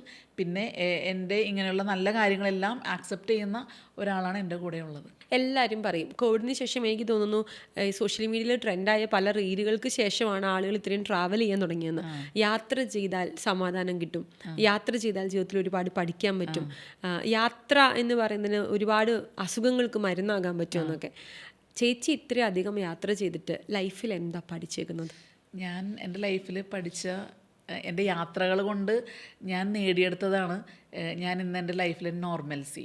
കാരണം ഞാൻ മനസ്സിലാക്കിയിട്ടുള്ളത് യാത്ര ചെയ്യുമ്പോൾ നമ്മൾ ലൈഫിനെ കുറച്ചും കൂടെ ഡിഫറെൻ്റായിട്ട് നമുക്ക് കാണാൻ സാധിക്കും, കുറച്ചും കൂടെ വൈഡറായിട്ട് നമുക്ക് കാണാൻ സാധിക്കും. നമ്മളതല്ലെങ്കിൽ ഭയങ്കര ചുരുങ്ങിയ ആളുകളെ പോലെ ഇരിക്കും അതർവൈസ്. കാരണം നമ്മൾ നമ്മളെ കാണുന്നുള്ളൂ, അല്ലേ? നമ്മളെ കാണുന്നു, നമ്മുടെ കുറച്ച് ചുറ്റുപാടുകൾ നമ്മൾ കാണുന്നു, നമ്മുടെ ഫാമിലീനെ നമ്മൾ കാണുന്നു. അതിലപ്പുറമുള്ള ഒരു എക്സ്പോഷർ നമുക്ക് കിട്ടുന്നില്ല. അപ്പം ഈ നമ്മുടെ സറൗണ്ടിങ്സാണ് എപ്പോഴും ഒരു മനുഷ്യനെ അവൻ്റെ ക്യാരക്ടർ ഫോർമേഷന് ബാധിക്കുന്നതല്ലേ. അപ്പം വൈഡറായിട്ടുള്ള യാത്രകളിലൂടെ ലൈഫ് ഇതൊന്നും അല്ല എന്നും നമ്മൾ വെറും നിസ്സാരമാണെന്നും നമ്മൾ എന്ന് പറയാൻ പോലും നമ്മളാരുമില്ല എന്നും ഉള്ളൊരു റിയലൈസേഷൻ എനിക്ക് കിട്ടിയത് യാത്രകളിലൂടെയാണ്. മറ്റൊരു ഗുണം എനിക്ക് കിട്ടിയത് എൻ്റെ ഈ ഒരു പ്രൊഫഷൻ കൊണ്ട് എനിക്ക് കിട്ടിയത് എന്താണെന്ന് വെച്ചാൽ, ഞാൻ നന്നായിട്ട് ടോളറൻസ് പഠിച്ചു. ടോളറൻസ് ഉണ്ട് എനിക്ക്. എന്ത് വലിയ പ്രശ്നം ഉണ്ടെങ്കിലും എനിക്ക് സത്യം പറഞ്ഞാൽ എനിക്കങ്ങനെ പെട്ടെന്ന് ദേഷ്യം എനിക്കങ്ങനെ വരാറില്ല. ഞാൻ ഒരുമാതിരി കാര്യങ്ങളൊക്കെ ഞാൻ വളരെ കൂളായിട്ട് തന്നെ എടുക്കും. ഇനി അഥവാ എന്തെങ്കിലും പെട്ടെന്ന് എന്തെങ്കിലും മിസ്റ്റേക്സൊക്കെ ഇപ്പോൾ സ്റ്റാഫ് കാണിച്ചാലും ഞാൻ പെട്ടെന്ന് എന്തെങ്കിലും പറഞ്ഞാലും അവർക്ക് എന്നോടൊരു പ്രശ്നമില്ലാത്തതിൻ്റെ കാരണം അവർക്ക് എന്നെ അറിയാം. കാരണം അത് ആ സമയത്ത് തെറ്റ് ചൂണ്ടിക്കാണിക്കാൻ വേണ്ടി മാത്രമേ ഞാനത് പറയുള്ളൂ. പിന്നെ അങ്ങനൊരു സംഭവം അവിടെ ഇല്ല. അത് ചൂണ്ടിക്കാണിക്കുക മാത്രമല്ല, ഞാൻ അത് സോൾവ് ചെയ്ത് കൊടുക്കും അവർക്ക്. അപ്പം ഇതൊക്കെ ഞാൻ ഈ യാത്രകളിലൂടെ പല രാജ്യങ്ങൾ പോകുമ്പോഴും അവിടുത്തെ ആളുകളുടെ ജീവിത രീതിയും അവിടെ ചെല്ലുമ്പോൾ നമ്മൾ പോകുന്ന ഹോട്ടൽസ്, റെസ്റ്റോറൻറ്റ്സ്, അല്ലെങ്കിൽ ഗൈഡുകൾ, അല്ലെങ്കിൽ നമ്മൾ യാത്ര ചെയ്യുമ്പോൾ ഒരുപാട് കാര്യങ്ങൾ വരുന്നുണ്ട്. കുറേ പേരുടെ ഹെൽപ്പ് നമുക്ക് വേണ്ടി വരും. ഒത്തിരി കാര്യങ്ങളുണ്ട് ഒരു യാത്രയിൽ. കുറേ കാര്യങ്ങൾ കൂടുന്നതാണ് ഒരു യാത്ര. ഒരുപാട് ഇതിനകത്തുണ്ട്. അപ്പം അങ്ങനെ ഞാൻ ഒരുപാട് കാര്യങ്ങൾ ഞാൻ പഠിച്ചു, എങ്ങനെയാണ് നമ്മൾ ആളുകളോട് ബിഹേവ് ചെയ്യേണ്ടത്, ഓരോ സിറ്റുവേഷൻസിലും എങ്ങനെ റിയാക്ട് ചെയ്യണം അല്ലെങ്കിൽ റിയാക്ട് ചെയ്യരുതെന്ന് വരെ ഞാൻ പഠിച്ചത് എല്ലാം എൻ്റെ ഈ ഒരൊറ്റ പ്രൊഫഷൻ കൊണ്ടാണ്. ഒരിക്കലും ഞാൻ ഈ പ്രൊഫഷനിലല്ലായിരുന്നുവെങ്കിൽ ചിലപ്പോൾ ഞാൻ ഇന്ന് ഇങ്ങനെ സംസാരിക്കുന്ന ഒരു ജീവൻ ഒരിക്കലും ആവില്ലായിരുന്നു. ഒന്നും എൻ്റെ പേഴ്സണൽ കഴിവല്ല, എല്ലാം നമ്മൾ നേടിയെടുത്ത കഴിവാണ്. എപ്പോഴും നല്ലതിനെ ആക്സെപ്റ്റ് ചെയ്യാനുള്ള ഒരു മനസ്സ് ഉണ്ടായാൽ മാത്രം മതി. പിന്നെ ആളുകളോട് നല്ല സൗമ്യതയായിട്ട് പെരുമാറുക. പിന്നെ ഒരു യാത്രയിൽ 30-40 ഒക്കെ കസ്റ്റമേഴ്സാണ് ഒരു യാത്രയിൽ. അപ്പോൾ ഇപ്പോൾ ഒരു അമേരിക്ക ടൂറാണെങ്കിൽ ഒരു 2 ആഴ്ചയാണ് നമ്മൾ അവരോട് സ്പെൻഡ് ചെയ്യുന്നത്. ഈ 40 പേരും കേരളത്തിൽ നിന്ന് ഡിഫറെൻറ്റ് ഭാഗത്തു നിന്ന് വരുന്ന ആൾക്കാരാണ്. അപ്പം ഡിഫറെൻറ്റ് വോക്സ് ഓഫ് ലൈഫിൽ നിന്ന് വരുന്ന ആൾക്കാരാണ്. എല്ലാവരും ഒന്നല്ലല്ലോ, എല്ലാ കാറ്റഗറി ഉണ്ട്. അപ്പോൾ അത്രയും ദിവസം അവരുടെ കൂടെ നമ്മളൊരു ടൂർ മാനേജറായിട്ട് കൊണ്ടുപോയി അവരെ ഹാപ്പിയാക്കി കൊണ്ടുവരണമെങ്കിൽ അവരുടെയും കൂടെ ഓരോരുത്തരുടെ ഇഷ്ടവും താല്പര്യങ്ങളും എല്ലാം നമ്മൾ സോ ഇറ്റ് ഈസ് അക്കോമഡേറ്റിംഗ്. അപ്പോൾ നമുക്കിവിടെ കിട്ടുന്നൊരു ഗുണമെന്ന് വെച്ച് കഴിഞ്ഞാൽ നമ്മൾ ലൈഫിൽ ഭയങ്കര പേഷ്യൻസ് ഉണ്ടാവും. നമുക്ക് എല്ലാം ടോളറേറ്റ് ചെയ്യാൻ പറ്റും. ടോളറേറ്റ് ചെയ്യുന്ന ഒരിക്കലും വിഷമത്തോടു കൂടി ആയിരിക്കരുത്. നമ്മൾ വളരെ ഹാപ്പി ആയിട്ട് കാര്യങ്ങൾ എടുക്കാൻ പഠിക്കണം. നല്ല കാര്യങ്ങളായിക്കോട്ടെ, പ്രശ്നങ്ങളുണ്ടായിക്കോട്ടെ, okay, it's okay, solve. Reality അല്ലേ, റിയാലിറ്റി ഇതാണ്. അപ്പം എന്താണ് അടുത്തത്? പ്രോബ്ലമാണോ റിയാലിറ്റി? Solve it. നല്ലതാണോ? Accept it. അല്ലെങ്കിൽ വേറെ എന്തെങ്കിലും വേണോ? Accept it. Accept people. ഇത്രയധികം യാത്രകൾ ചെയ്തിട്ടുണ്ട്, 78 രാജ്യങ്ങൾ റിപ്പീറ്റ് ചെയ്ത് പലതവണ പോയിട്ടുണ്ട്. എന്നാലും ഏറ്റവും ഇഷ്ടപ്പെട്ട ഡെസ്റ്റിനേഷൻ ഏതാണ്? ഇത് ഞാൻ എപ്പോഴും ഭയപ്പെടുന്ന ഒരു ചോദ്യമാണ്. ആണല്ലേ? കാരണം എല്ലാവരും ചോദിക്കും ഇത് ചോദിക്കാത്ത ആളുകളില്ല. അതിനെനിക്കൊരു ഞാൻ അതിനെ 2 രീതിയിൽ പറയാം. ഒന്ന്, ഞാൻ പഠിച്ചേക്കുന്നതും ഞാൻ മനസ്സിലാക്കിയേക്കുന്നതും ഞാൻ എല്ലാ യാത്രക്കാരോടുമായി പറയാൻ എനിക്കൊരു കാര്യമുണ്ട്. അതെന്താണെന്ന് വെച്ച് കഴിഞ്ഞാൽ, നമ്മൾ ഓരോ രാജ്യത്തേക്കും നമ്മൾ പോകുന്നു, ഒന്നിനെ മറ്റൊന്നായിട്ട് നമ്മൾ ഒരിക്കലും കമ്പയർ ചെയ്യരുത്. വളരെ സത്യമുള്ളൊരു കാര്യമാണ്. കാരണം ഇപ്പോൾ നമ്മളുടെ തൊട്ടടുത്ത് കിടക്കുന്ന നേപ്പാൾ പോകുന്നു. ചിലപ്പോൾ ഞാൻ അതിനു മുന്നേ അമേരിക്ക പോയിട്ടുണ്ടാവും. ഞാൻ എങ്ങനെയാണ് അമേരിക്കൻ സ്റ്റാൻഡേർഡ്സോ അല്ലെങ്കിൽ യൂറോപ്യൻ സ്റ്റാൻഡേർഡ്സോ ഞാൻ നേപ്പാളിൽ എക്സ്പെക്റ്റ് ചെയ്യാമോ? ചെയ്യാൻ പാടില്ല. അങ്ങനെയാണെങ്കിൽ നിങ്ങൾ പോയ രാജ്യത്ത് തന്നെ വീണ്ടും വീണ്ടും പോയാൽ മതിയല്ലോ. ഒരേ സാധനമാണ് നിങ്ങൾക്ക് എക്സ്പീരിയൻസ് ചെയ്യേണ്ടതെങ്കിൽ. So there is no comparison. ഒന്നും കമ്പാരിസൺ ഇല്ല. നേപ്പാളിൽ പോകുമ്പോൾ നമ്മൾ നേപ്പാളിനെ എൻജോയ് ചെയ്യാം. ഭൂട്ടാനിൽ പോകുമ്പോൾ ഭൂട്ടാനെ നമ്മൾ എൻജോയ് ചെയ്യുക. യൂറോപ്പിൽ പോകുമ്പോൾ യൂറോപ്യൻ്റെ ഇതിനെ നമ്മൾ ആക്സെപ്റ്റ് ചെയ്യാം. അല്ലെങ്കിൽ ഒരു ഡെവലപ്ഡ് അല്ലാത്തൊരു കൺട്രിയിലേക്കാണ് പോകുന്നതെങ്കിൽ അതിനെ ആക്സെപ്റ്റ് ചെയ്യുക. സോ എവ്രിതിങ് ഹാസ് ഐഡൻറ്റിറ്റി എന്നാണ് ഞാൻ വിശ്വസിക്കുന്നത്.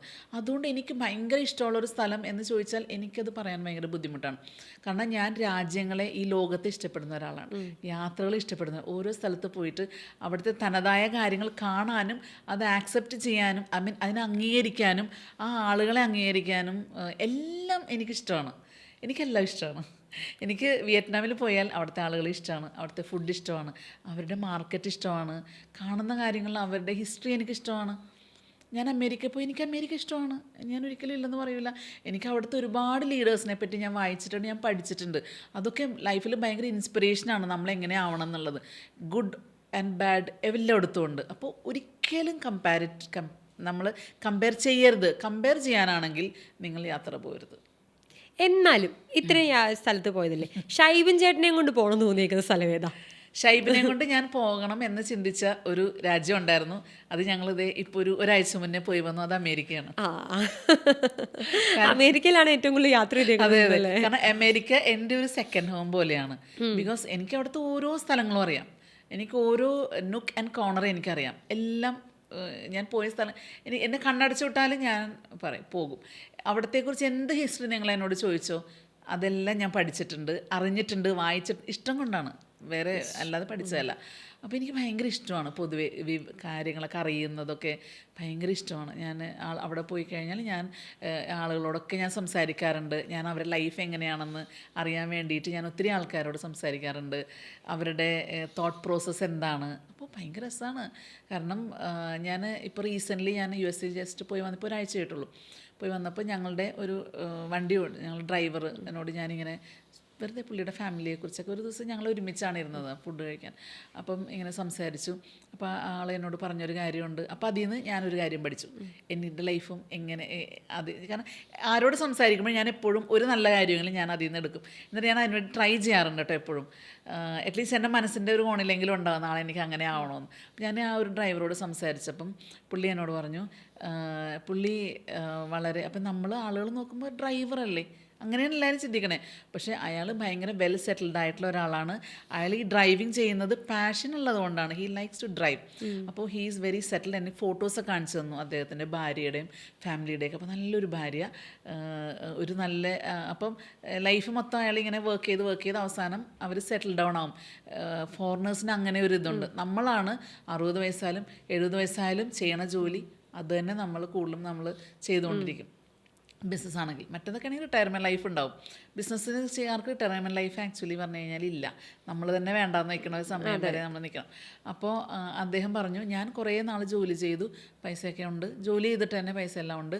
അപ്പോൾ ഞാൻ തീരുമാനിച്ചു എൻ്റെ വൈഫിനായിട്ട് എനിക്കൊരു പുഴക്കരയിൽ സെറ്റിൽ ഡൗൺ ചെയ്യണം. അപ്പോൾ ഒരു ലേക്കിൻ്റെ അവിടെ അവരൊരു വീടൊക്കെ വെച്ച് അവരവിടെ സെറ്റിൽ ചെയ്തു. അപ്പോൾ അവിടെ ആ ലേക്കിൽ ഓടിക്കാൻ വേണ്ടി അയാൾക്കൊരു ബോട്ടുണ്ട്. അപ്പോൾ പുള്ളിയുടെ ഭാര്യ, ഒരു പട്ടിക്കുട്ടിയൊക്കെ ഉണ്ട്. അതൊക്കെ ആയിട്ട് അവർ പോകുന്നു, ഫിഷിങ് ചെയ്യുന്നു, വരും, സന്തോഷിക്കുന്നു. അപ്പോൾ അയാൾ അത്യാവശ്യം പ്രായമായി. പിന്നെ അയാൾക്ക് പോകണമെന്നില്ല. അപ്പോൾ ആരെങ്കിലും ചിലപ്പോൾ അയാളെ ഇനി വിളിക്കുന്നു. പാഷനാണ് പുള്ളിക്ക് ഡ്രൈവിങ്. അപ്പോൾ അത് ഭാര്യയ്ക്ക് പറയാം. അപ്പം ആരെങ്കിലും വിളിച്ചിട്ട് പറയും, ജോൺ എന്നാണ് കേട്ടോ അയാളുടെ പേര്, ജോൺ ഇങ്ങനെ ഒരു നമുക്കൊന്ന് പോകണമായിരുന്നു, ഇപ്പോൾ ബാക്കി ഡ്രൈവേഴ്സൊക്കെ വേറെ റൂട്ടിലാണ് എന്ന് പറയുമ്പോൾ ജോൺ അപ്പോൾ തന്നെ ഫോൺ വെച്ചിട്ട് ഭാര്യയോട് ചോദിക്കും, honey do we have any engagement this week? അപ്പോൾ ഭാര്യ പറയും, യെസ് നമ്മൾ അവിടെ പോകാമെന്ന് പറഞ്ഞിട്ടുണ്ടല്ലോ. അപ്പോൾ അയാളോട് സോറി ഐ കാൺ കം എന്ന് പറയും. നേരെ മറിച്ച് ഭാര്യ പറയാണ്, ഓ നമുക്ക് ഈ വീക്കിൽ ഒന്നുമില്ല, നീ പോയിക്കോന്ന് പറഞ്ഞാൽ അപ്പോൾ തന്നെ ഞാൻ അതിന് പോകുന്നു. സോ അതൊക്കെ അതിനകത്തൊക്കെ പറയുമ്പോൾ നിസ്സാരമാണെങ്കിലും കുറേ കാര്യങ്ങൾ എന്ന് വെച്ചാൽ നമ്മളെ ലൈഫ് നമ്മൾ എപ്പോഴും ജീവിക്കണം, എപ്പോഴും എത്ര തിരക്കാണെന്ന്. അപ്പോൾ അയാൾ തീരുമാനിച്ചിരുന്നു അയാൾ സെറ്റിൽ ചെയ്യണമെന്ന്. ഇത്ര വയസ്സാകുമ്പോൾ അയാൾ സെറ്റിലായി, മക്കളെല്ലാവരും കല്യാണം കഴിച്ചു, അവരൊക്കെ നല്ല രീതിയിൽ. സോ അതിൽ നിന്ന് ഞാൻ ചിന്തിച്ചൊരു കാര്യം, ഞാൻ പിന്നീട് ഷൈബിനോട് വന്നു, അന്ന് തന്നെ ബസ്സിൽ വെച്ചിട്ട് ഞാൻ പറഞ്ഞു, ഷൈബിൻ നമുക്ക് ഇത്ര വയസ്സായാൽ നമുക്ക് സെറ്റിലാവണം, അതുവരെ നമ്മൾ നന്നായി വർക്ക് ചെയ്യണം, നമ്മളിപ്പോൾ അതിനെക്കുറിച്ച് ചിന്തിച്ച് തുടങ്ങണം. അപ്പോൾ ആ ഒരു ഏജ് ആയിക്കുമ്പോൾ നമുക്ക് സെറ്റിൽ ചെയ്തിട്ട് നമുക്ക് എവിടെയെങ്കിലും പോയിട്ട് ഒരു സ്ഥലം സമാധാനമായിട്ടിരിക്കണം, ജീവിക്കണം. എന്നും ഇങ്ങനെ കഷ്ടപ്പെടേണ്ട കാര്യമില്ലല്ലോ നമുക്ക്. അപ്പോൾ ലൈഫിലൊരു ഗോൾ സെറ്റ് ചെയ്തു, ഈ ഒരു സമയമാകുമ്പോഴേക്കും നമുക്ക് ഇതാണ്. Because so lot of things to learn. ഒരുപാട് രസമുള്ള കാര്യങ്ങൾ നമുക്ക് പഠിക്കാൻ പറ്റും. ആളുകളോട് എങ്ങനെ സോറി പറയണം. വിദേശത്ത് പോകുമ്പോൾ നമ്മളുടെ നാട്ടിൽ നിന്ന് വ്യത്യസ്തമായിട്ടുള്ളൊരു വലിയ കാര്യമുണ്ട്. അതെന്താണെന്ന് അറിയാമോ? നമ്മളെ നാട്ടിൽ ഇപ്പം നമുക്ക് പരിചയമില്ലെങ്കിൽ നമ്മൾ അങ്ങോട്ടും ഇങ്ങോട്ടും ചിരിക്കൂല. റോട്ടിൽ കണ്ടാലും എനിക്ക് തോന്നല്ല ആരെങ്കിലും നമ്മൾ ചിരിക്കുമെന്ന്, ആർക്കും പരസ്പരം അറിയത്തില്ല. പക്ഷേ എബ്രോഡ് അങ്ങനെയല്ല. നമ്മൾ എവിടെ റോട്ടിലായിക്കോട്ടെ, ഒരു ഷോപ്പിലായിക്കോട്ടെ, ഒരു എലിവേറ്റർ കയറുമ്പോൾ ആയിക്കോട്ടെ, ഒരു ഹോട്ടൽ റെസ്റ്റോറൻ്റ് ആയിക്കോട്ടെ, ആരോ ആയിക്കോട്ടെ, അവരെപ്പോഴും വന്ന് പരസ്പരം കുശലം പറയും. അവർക്ക് തമ്മിൽ അറിയത്തില്ല, പക്ഷെ അവരങ്ങനെ പറയും, ചിരിക്കും, വിഷ് ചെയ്യും. അതും ഞാൻ പഠിച്ചൊരു കാര്യമാണ്. അപ്പോൾ എൻ്റെ ഫ്ലാറ്റിലൊക്കെ ആണെങ്കിലും ഞാൻ എല്ലാവരും കാണുമ്പോൾ ഒന്ന് സ്മൈൽ ചെയ്യും. ചിലപ്പോൾ അവർ സ്മൈൽ ചെയ്യില്ലായിരിക്കും, ചിലപ്പോൾ ചെയ്യുമായിരിക്കും. പക്ഷേ ഞാൻ വിശ്വസിക്കുന്നത് എന്താണെന്നാ, നമ്മളായിട്ടൊരു ഡിഫറൻസ് കൊണ്ടുവരാം. നമ്മൾ മറ്റുള്ളവർ ചെയ്യാൻ വേണ്ടി ഒന്നും വെയിറ്റ് ചെയ്യണ്ട. നമ്മളായിട്ടൊരു ഡിഫറൻസ് ഒരു സമൂഹത്തിന് കൊണ്ടുവരാൻ പറ്റുമെങ്കിൽ അത് നമ്മൾ ചെയ്യണം. കലൂർ ഇത്രയും നാളുണ്ടായിരുന്ന ഹോർഡിങ്ങിൽ നിന്ന് മാറി അവിടെ ഒരു പുതിയ ക്യാമ്പയിൻ നടക്കുകയാണ്. 100 രാജ്യങ്ങൾ ഒരു ലൈഫ് ടൈമിൽ നമ്മൾ കണ്ടു തീർക്കണം, അതിന് ഡെസ്റ്റിനേഷൻ ഒപ്പം ഉണ്ടാകുമെന്ന് പറയുന്ന ഒരു കോൺസെപ്റ്റ്. എന്താണ് ഈ 100 രാജ്യങ്ങൾ എന്ന് പറയുന്ന കോൺസെപ്റ്റ്? ഒരു മനുഷ്യായുസിൽ കണ്ടു തീർക്കാൻ പറ്റും 100 രാജ്യങ്ങളല്ലേ? 100 അല്ലല്ലോ, ഒരു മനുഷ്യായുസിൽ നമ്മൾ വിചാരിച്ചു കഴിഞ്ഞാൽ നമുക്ക് ഒരു 198 രാജ്യം വരെ നമുക്ക് പോകാൻ പറ്റും. ഇപ്പോൾ എൻ്റെ വലിയൊരു റിഗ്രറ്റാണ് ഇത്രയും ഇയേഴ്സായിട്ടും ഈ 26 വർഷമായി ഇപ്പം ട്രാവലിംഗ് തുടങ്ങിയിട്ട് എനിക്ക് ആകെ 78 രാജ്യം കാണാൻ പറ്റുള്ളൂ എന്ന് പറഞ്ഞാൽ എനിക്ക് തന്നെ ഒരു മാർക്ക് ആക്ച്വലി കൊടുക്കുന്നില്ല. ഞാൻ അത് ഭയങ്കര പുവറായിട്ടാണ് കാണുന്നത്. അപ്പോൾ ആക്ച്വലി 100 രാജ്യം എന്ന് ഞാൻ ചിന്തിക്കാൻ എൻ്റെ ഒരു ജോർജിയ ട്രിപ്പിൽ എന്നോട് ആദ്യത്തെ ട്രിപ്പിൽ തന്നെ ഞാൻ തോന്നുന്നു ഒരു ചെറുപ്പക്കാരൻ ഒരു ഐ തിങ്ക് ഒരു 32 ഇയേഴ്സ് കാണുമായിരിക്കും. ഒരു സാർ കണ്ണൂർ മലബാർ ഭാഗത്തുള്ളതാണ്. അപ്പോൾ ഞാൻ ഇങ്ങനെ ജസ്റ്റ് സാറിനോട് ഇങ്ങനെ സംസാരിച്ചപ്പം പുള്ളി പറഞ്ഞു ഇതെൻ്റെ 102ാമത്തെ രാജ്യമാണെന്ന് പറഞ്ഞു. അത് ഞാൻ എത്രാമത്തെ വയസ്സില്? 32 വയസ്സെങ്ങാണ്ട്. 32 വയസ്സായി. സമയം. അപ്പോൾ അതെനിക്ക് ഒരു പെട്ടെന്ന് എനിക്ക് തന്നെ ഒരു ഷോക്ക് പോലെ തോന്നി. അപ്പോൾ ഞാൻ ചോദിച്ചു സാർ ഈ ഒരു ഏജിൽ അപ്പോൾ സാർ ഏത് പ്രായം മുതൽ യാത്ര ചെയ്യാൻ തുടങ്ങി? അപ്പോൾ പുള്ളി പറഞ്ഞു യാത്ര എനിക്കിഷ്ടമാണ് മാം, പക്ഷേ എനിക്ക് ഇത്രയും പോകാൻ സാധിച്ചത് പുള്ളി ഒരു ഡീലറാണ് എന്തിൻ്റെയോ. അപ്പം അങ്ങനെ കുറേ ട്രിപ്സ് അവർക്ക് കിട്ടും. അപ്പോൾ യാത്ര ഇഷ്ടമുള്ള ഒരാളായതുകൊണ്ട് അത് പൈസയായിട്ട് വാങ്ങിക്കാതെ പുള്ളി യാത്ര ചെയ്തു. അതുകൊണ്ടാണ് അത്ര സാധിച്ചത്. അതല്ലാതെ അതത്ര പെട്ടെന്ന് നമുക്ക് അറിയാൻ പറ്റുന്നൊരു കാര്യം അല്ല, പെട്ടെന്ന് തന്നെ. പക്ഷെ അന്ന് തുടങ്ങി എൻ്റെ മനസ്സിലൊരു ചിന്ത, അയ്യോ എനിക്കും മിനിമം 100 രാജ്യങ്ങൾ ഞാൻ മരിക്കുന്നതിന് മുന്നേ പോകണമെന്ന് ഞാൻ ചിന്തിച്ചു തുടങ്ങി. പക്ഷേ എന്നാലും എനിക്ക് എത്തിക്കാൻ പറ്റിയില്ല. എനിക്ക് ഒരു രാജ്യം പോലും ഇതുവരെ കൂട്ടാൻ പറ്റിയിട്ടില്ല. അന്ന് ചിന്തിച്ചു 3 വർഷമായിട്ട് എനിക്ക് ഒരു രാജ്യം കൂട്ടാൻ പറ്റിയിട്ടില്ല. കാരണം ഞാൻ പോയ രാജ്യത്തേക്ക് തന്നെ വീണ്ടും വീണ്ടും പോയിക്കൊണ്ടിരിക്കണേ. അതെൻ്റെ ഒരു ജോലിയും കൂടി ആയി പോയില്ലേ. അപ്പം എനിക്കതിൽ നിന്ന് ഒരു എസ്കേപ്പ് ചെയ്യാൻ പറ്റത്തില്ല. പിന്നെ ഒറ്റയ്ക്ക് പോകണം, നമ്മൾ ഫാമിലിയായിട്ടൊക്കെ പോകണം. ഞങ്ങൾക്ക് പ്ലാനുണ്ട്, വിൽ ഗോ. അപ്പം പിന്നീട് ഞാനിങ്ങനെ കണക്കൂട്ടി നോക്കി എത്ര പേരെ ഞാൻ കണ്ടിട്ടുണ്ട് എൻ്റെ ക്ലയൻസിൽ തന്നെ 100. ഞാൻ നോക്കിയപ്പോൾ എനിക്കറിയുന്നവർ കൂടുതൽ ആൾക്കാർ കേരളത്തിൽ കാണും, പക്ഷേ എനിക്കറിയുന്നവരാകെ ഒരു 4 പേരേ ഉള്ളൂ. അതെന്നെ വല്ലാതെ ചിന്തിപ്പിച്ചു. 4 പേരെ എനിക്കറിയുന്നവരുള്ളൂ. ഞാൻ ഇത്രയും വർഷമായിട്ട് എനിക്ക് അത്രയും കൺട്രീസ് എനിക്ക് എക്സ്പ്ലോർ ചെയ്യാനായിട്ട് പറ്റിയിട്ടില്ല. അപ്പോൾ അവിടെ ഞാൻ ചിന്തിച്ചു എന്തുകൊണ്ട് അങ്ങനെ ഒരു കൺസെപ്റ്റ് ആളുകളിലേക്ക് വന്നുകൂടാ. ഞാൻ തന്നെ അത് ആഗ്രഹിക്കുന്നുണ്ട്. അപ്പം എന്നെക്കാട്ടിലും കൂടുതൽ യാത്രകൾ ചെയ്തിട്ടുള്ള ആൾക്കാരും കേരളത്തിലുണ്ട്. അല്ലെങ്കിൽ ഏകദേശം അത്രയും അല്ലെങ്കിൽ 40, 45, 50 ഒക്കെ ട്രാവൽ ചെയ്ത ആൾക്കാരുണ്ട്. അപ്പോൾ അവർക്ക് ചിലപ്പോൾ അവർ ചിന്തിച്ച് കാണില്ല. അപ്പോൾ അവർക്ക് ഒരു സീഡ് നമ്മൾ ഇട്ട് കൊടുക്കണം. ഡെസ്റ്റിനേഷൻ്റെ കൂടെ വരാണമെന്നല്ലല്ലോ ഞാൻ പറയുന്നത്. നിങ്ങളുടെ ലൈഫിലൊരു 100 രാജ്യം കാണണമെന്ന് ഞാൻ പറയുന്നത്. ഡെസ്റ്റിനേഷനിലേക്ക് വരേണ്ടവർക്ക് വരാം, അത് വേറെയാണ്. ഞാൻ ഒരിക്കലും ഒരു ബിസിനസ് പോയിൻ്റ് ഓഫ് വ്യൂവിലല്ല അതിനെ കണ്ടേക്കുന്നത്. നമ്മളുടെ ഈ ഇൻഡസ്ട്രിക്ക് എനിക്ക് എൻ്റെ ഒരു പയനിയർ എന്നുള്ള നിലയ്ക്ക് എനിക്കെന്ത് കോൺട്രിബ്യൂട്ട് ചെയ്യാൻ പറ്റും ഈ ട്രാവൽ ഇൻഡസ്ട്രിക്ക് എന്ന് ഞാൻ ചിന്തിച്ചപ്പം എനിക്ക് തോന്നിയത് ആളുകളെ യാത്രകളിലേക്ക് എൻകറേജ് ചെയ്യുക. അപ്പോൾ മിനിമം 100 രാജ്യമെങ്കിലും ഒരു ലൈഫിൽ കണ്ടു തീരാൻ നമ്മൾ പറഞ്ഞാൽ ചിലപ്പോൾ കുറേ കേൾക്കുമ്പോഴെങ്കിലും ആളുകളുടെ മനസ്സിലേക്ക് അവരെണ്ണാണെന്ന് ചോദിക്കും 56. അപ്പോൾ എനിക്കിനി ഇത്രയും കൂടെ കണ്ടാൽ മതിയല്ലോ എന്ന് പറഞ്ഞുള്ളൊരു കോൺട്രിബ്യൂഷൻ എനിക്ക് കൊടുക്കാൻ പറ്റിക്കഴിഞ്ഞാൽ, അതുകൊണ്ട് ഒരാൾക്കെങ്കിലും പ്രയോജനപ്പെട്ടാൽ അത് വലിയ കാര്യമല്ലേ. അപ്പോൾ അതാണ് ഞാൻ ഈ 100 രാജ്യങ്ങൾ കാണണമെന്ന് പറയുന്നത്. പിന്നെ എത്ര നമ്മൾ യാത്ര ചെയ്യണം അത്രയും നല്ലതാണ്. എന്തൊക്കെ അറിവുകളാണ് നമുക്ക് കിട്ടുന്നത്, എന്തൊരു മെമ്മറീസാണ് നമ്മൾ തിരിച്ചു കൊണ്ടുവരുന്നത്. കൊറോണയ്ക്ക് മുന്നേ നമ്മൾ ട്രാവൽ ചെയ്യുമ്പോൾ ആരും രാജ്യത്തിൻ്റെ എണ്ണങ്ങളുടെ കണക്ക് പറഞ്ഞ് ഞാൻ കേട്ടിട്ടില്ല. പക്ഷെ കൊറോണയ്ക്ക് ശേഷം ഞാൻ കഴിഞ്ഞ ഒരു 2-3 വർഷമായിട്ട്, കൊറോണയ്ക്ക് ശേഷം കേട്ടോ കൂടുതലും കേട്ട് തുടങ്ങിയത് ഒരു 3 വർഷമായിട്ട് കേൾക്കുന്നതാണ്. ഒരാളെ ഇൻട്രൊഡ്യൂസ് ചെയ്യുമ്പോൾ അവർ ആദ്യം പറയും ഞാൻ ഇത്ര രാജ്യങ്ങൾ പോയിട്ടുണ്ട്.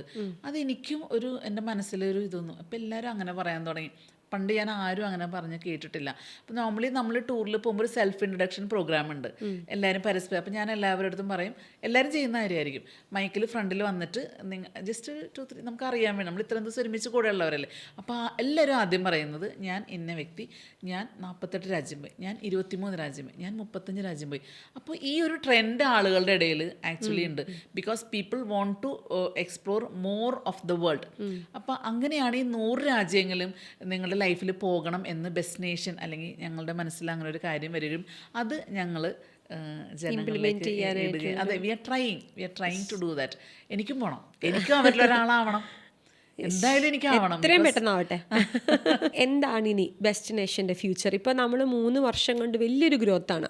3 വർഷം കൊണ്ട് ഒരു ഓൺട്രപ്രണർ ഉണ്ടാക്കുന്ന ഗ്രോത്ത് അല്ല ഡെസ്റ്റിനേഷൻ. കാരണം അത് ജീന ചേച്ചിയുടെ ഒരുപാട് എക്സ്പീരിയൻസും എക്സ്പെർട്ടൈസും നെഗറ്റീവ്സും പോസിറ്റീവ്സും ഇൻഡസ്ട്രിയെക്കുറിച്ചുള്ള അത്രയും നല്ലൊരു അറിവുള്ളത് കൊണ്ട് 3 വർഷം കൊണ്ട് ഒരു 300 സ്ക്വയർ ഫീറ്റിൽ നിന്ന് 800ലേക്കും മറൈൻ ഡ്രൈവിലെ 2 ഓഫീസിൽ നിന്ന് വീണ്ടും ഇന്ന് ഒരു 4.5 സ്ക്വയർ ഫീറ്റ് ഓഫീസിലേക്കൊക്കെ നമുക്ക് പെട്ടെന്ന് വളരാൻ സാധിച്ചു. അല്ലെങ്കിൽ ഒരു എംപ്ലോയിയിൽ നിന്ന് 40 എന്ന് പറയുന്ന നമ്പറിലേക്ക് 3 വർഷം കൊണ്ട് എത്തുക എന്ന് പറഞ്ഞാൽ ഈ ഇൻഡസ്ട്രിയിൽ വലിയൊരു മാറ്റമാണ്. ഇങ്ങനെയൊക്കെ നോക്കി കാണുമ്പോഴും നമുക്കൊരു ഫ്യൂച്ചർ ഉണ്ടാകും, നമ്മൾ സെറ്റ് ചെയ്ത് വെച്ചിരിക്കുന്ന ഒരു ഗോൾ ഉണ്ടാകും. എന്താണ് ഡെസ്റ്റിനേഷൻ്റെ ഫ്യൂച്ചർ? ഡെസ്റ്റിനേഷൻ്റെ ഫ്യൂച്ചർ എന്ന് പറഞ്ഞു കഴിഞ്ഞാൽ പുതിയ ഡെസ്റ്റിനേഷൻസ്, അത് പുതിയ ഡെസ്റ്റിനേഷൻസ് എന്നല്ല, കുറച്ച് ഡിഫറെൻ്റ് എക്സ്പീരിയൻസസ് ആൾക്കാർക്ക് കൊടുക്കുക. ട്രഡീഷണൽ ആയിട്ടുള്ള ഐറ്റിനറീസ് അല്ലെങ്കിൽ ടൂർ പ്രോഗ്രാംസ് ചെയ്യാൻ ആർക്കും സാധിക്കും. അതിന് വെറുതെ കോപ്പി അടിച്ചാൽ മതിയല്ലോ. ഇത് മാർക്കറ്റിൽ ഇഷ്ടംപോലെ ഐറ്റിനറീസ് ഇല്ലേ. പക്ഷേ ഡെസ്റ്റിനേഷൻ ചെയ്യുന്നത് റെയറായിട്ടുള്ള യുണീക്കായിട്ടുള്ള ഡെസ്റ്റിനേഷൻസ് കൂടുതൽ ആളുകളിലേക്ക് കൊണ്ടുവരാം.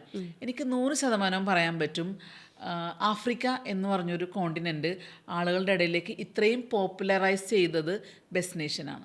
നേരത്തെയൊക്കെ എല്ലാവരും ആഫ്രിക്ക അത്ര പോപ്പുലർ ആയിരുന്നില്ല, എന്നാലും നമ്മൾ സൗത്ത് ആഫ്രിക്കയൊക്കെ എല്ലാവരും ചെയ്യുന്നുണ്ടായിരുന്നു.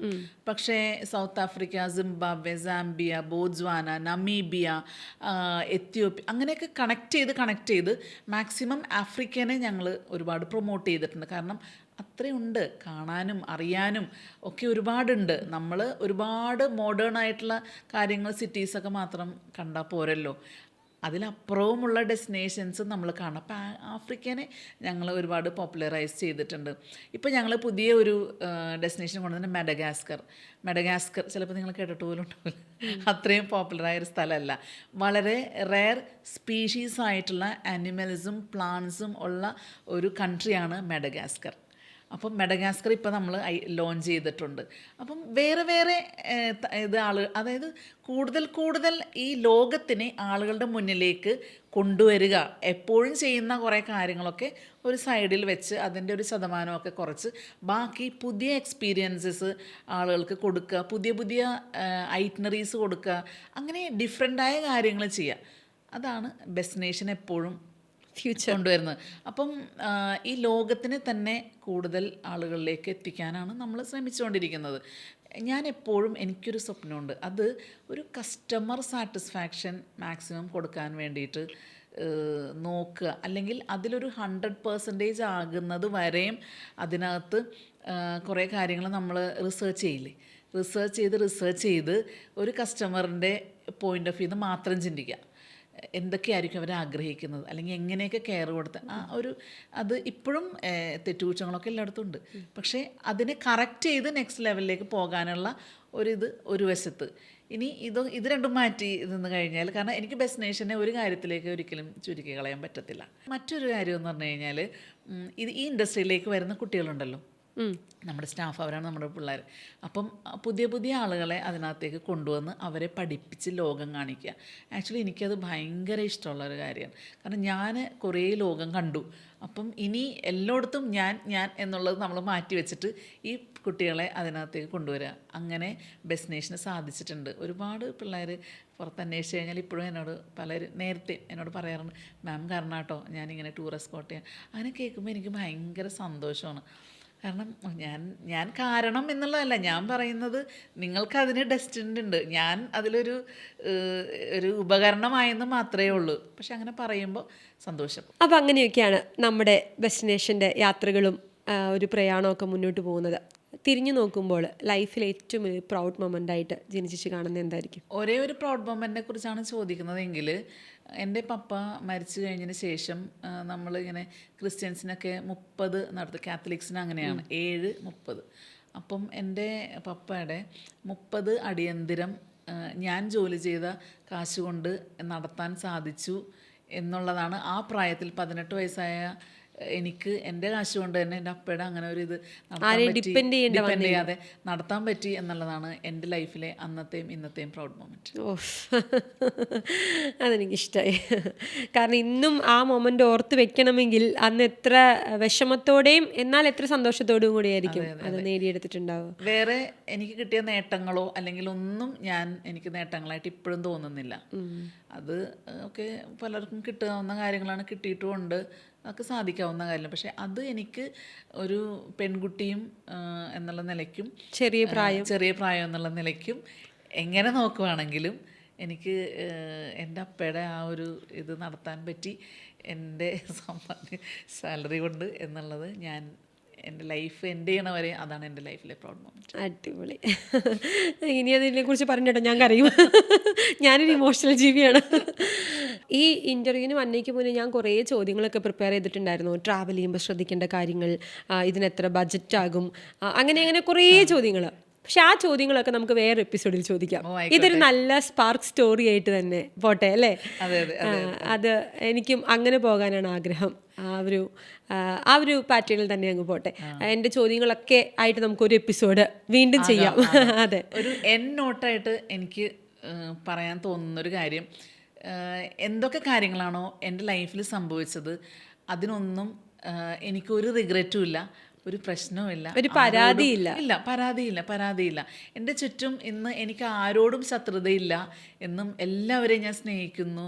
എനിക്ക് എവിടെ വെച്ച് കണ്ടാലും എൻ്റെ ലൈഫിൽ ആരും ആയിക്കോട്ടെ അവരൊക്കെ എനിക്ക് ഹാപ്പിയായിട്ട് ചിരിക്കാനും സംസാരിക്കാനും ഒന്ന് കെട്ടിപ്പിടിക്കാനും അല്ലെങ്കിൽ ഒരു ഷെയ്ക്ക് ഹാൻഡ് കൊടുക്കാനും സാധിക്കും എന്നുള്ളതാണ് എൻ്റെ ഏറ്റവും വലിയ നേട്ടം. ഞാൻ ഒരുപാട് നാളുകൾക്ക് ശേഷം ഒരു ഡയലോഗ് ഓർക്കുന്നു. ഡയലോഗല്ല, നമ്മളെപ്പോഴും പറയുന്നൊരു കാര്യം, സംഭവിച്ചതെല്ലാം നല്ലതിന്, സംഭവിച്ചുകൊണ്ടിരിക്കുന്നത് നല്ലത്, ഇനി സംഭവിക്കാൻ പോകുന്നത് നല്ലതിന്. നമ്മൾ പലപ്പോഴും പലരും ചിന്തിക്കാറുണ്ട്, അവർ കാരണം എനിക്കിങ്ങനെ സംഭവിച്ചു, ഇവരെന്നോട് ഇങ്ങനെ ചെയ്തു, അവരെന്നോട് ഇങ്ങനെ ചെയ്തു. പക്ഷേ എന്താണെന്നറിയത്തില്ല കേട്ടോ, ഞാനതിൽ വിശ്വസിക്കുന്നില്ല, ഒട്ടും തന്നെ ഞാനതിൽ വിശ്വസിക്കുന്നില്ല. ആരും ചെയ്തിട്ടല്ല നമ്മൾ ലൈഫിൽ ഉണ്ടാകുന്ന ലൈഫാണ്. We are living in an imperfect world അല്ലേ, വേൾഡ് പെർഫെക്റ്റ് അല്ല. അപ്പോൾ അവിടെ എല്ലാവരും പെർഫെക്റ്റ് ആവണം എന്ന് നമുക്ക് എങ്ങനെ ശടിക്കാൻ പറ്റും? നമുക്ക് എല്ലാം ഫൈനാണ്. അപ്പോൾ ഈ ചിരി എന്നും ഇങ്ങനെ മുഖത്തുണ്ടാവട്ടെ. ജീന ചേച്ചിനെ ആ ചിരി ഇല്ലാതെ എനിക്ക് തോന്നുന്നു ആർക്കും കാണാൻ സാധിച്ചിട്ടുണ്ടാവില്ലായിരിക്കും. അപ്പോൾ ആ ചിരി ഒരിക്കലും മായാതെ മുഖത്തുണ്ടാവട്ടെ എന്ന് മാത്രം ഞാൻ ആശംസിക്കുന്നു. ഡെസ്റ്റിനേഷൻ എല്ലാവിധ ഭാവുകങ്ങളും നേരുന്നു. ഒരുപാട് പേരെ ലോകം കാണിക്കാൻ, അല്ലെങ്കിൽ ഒരുപാട് പേർക്ക് ഇപ്പം ഒരു ടൂർ കമ്പനി നടത്തുമെന്ന് പറയുമ്പോൾ നമ്മുടെ നാട്ടിൽ കുറച്ച് പേർക്ക് ജോലി കൊടുക്കുന്നു, കുറച്ച് പേര് ടൂറ് പോകുന്നു. അതിനേക്കാൾ ഉപരി വേറൊരു നാട്ടിലുള്ള ആളുകൾ നമ്മളെയും കൊണ്ട് കുറേ കാര്യങ്ങൾ അവരുടെ നടന്നു പോകുന്നു. അങ്ങനെ പല കാര്യങ്ങൾ കണക്റ്റഡ് ആണ്. എല്ലാം കണക്റ്റഡ് ആണ് അല്ലേ, ലൈഫ് തന്നെ എല്ലാം സൈക്കിളാണ്. It's A cycle. പിന്നെ എനിക്ക് അന്നയോടും രംഗു സാറിനോടും എനിക്ക് പറയാനുള്ളത്, എന്നെ അല്ലെങ്കിൽ ഡെസ്റ്റിനേഷനെ, ഞങ്ങളെ ഇതിലേക്ക് കൺസിഡർ ചെയ്തതിന്, ഞങ്ങളെ തേടി വന്നതിന് ഒരുപാട് സന്തോഷം. കാരണം അത്ര വലിയ ആൾക്കാരൊന്നും അല്ല ഞങ്ങളും. അപ്പോൾ തേടി വന്നതും ഇങ്ങനെയൊക്കെ സംസാരിക്കാനുള്ളൊരു അവസരം തന്നതിനും ഒരുപാട് നന്ദി. തീർച്ചയായിട്ടും. അപ്പം ഇനി നമുക്ക് പുതിയൊരു എപ്പിസോഡിൽ കുറേ ഇൻഫോർമേറ്റീവ് ആയിട്ടുള്ളൊരു എപ്പിസോഡുമായിട്ട് നമുക്ക് ഇരിക്കാം. ഞാൻ പ്രിപ്പയർ ചെയ്ത് വെച്ചിരിക്കുന്ന എൻ്റെ എല്ലാ ചോദ്യങ്ങളും ഞാൻ അന്നേരം ചോദിക്കാം. അതായിരിക്കും ബെറ്റർ എന്ന് എനിക്ക് തോന്നുന്നു. അപ്പം അതുവരെ നന്ദി, നമസ്കാരം. Thank you so much.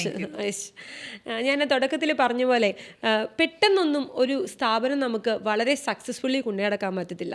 അതിൻ്റെ പുറകിൽ ഒരുപാട് എഫേർട്സ് ഉണ്ട്. നമ്മൾ ഉറങ്ങാത്ത രാത്രികളുണ്ടാകും, കരഞ്ഞിരിക്കുന്ന ഒരുപാട് ദിവസങ്ങളുണ്ടാകും.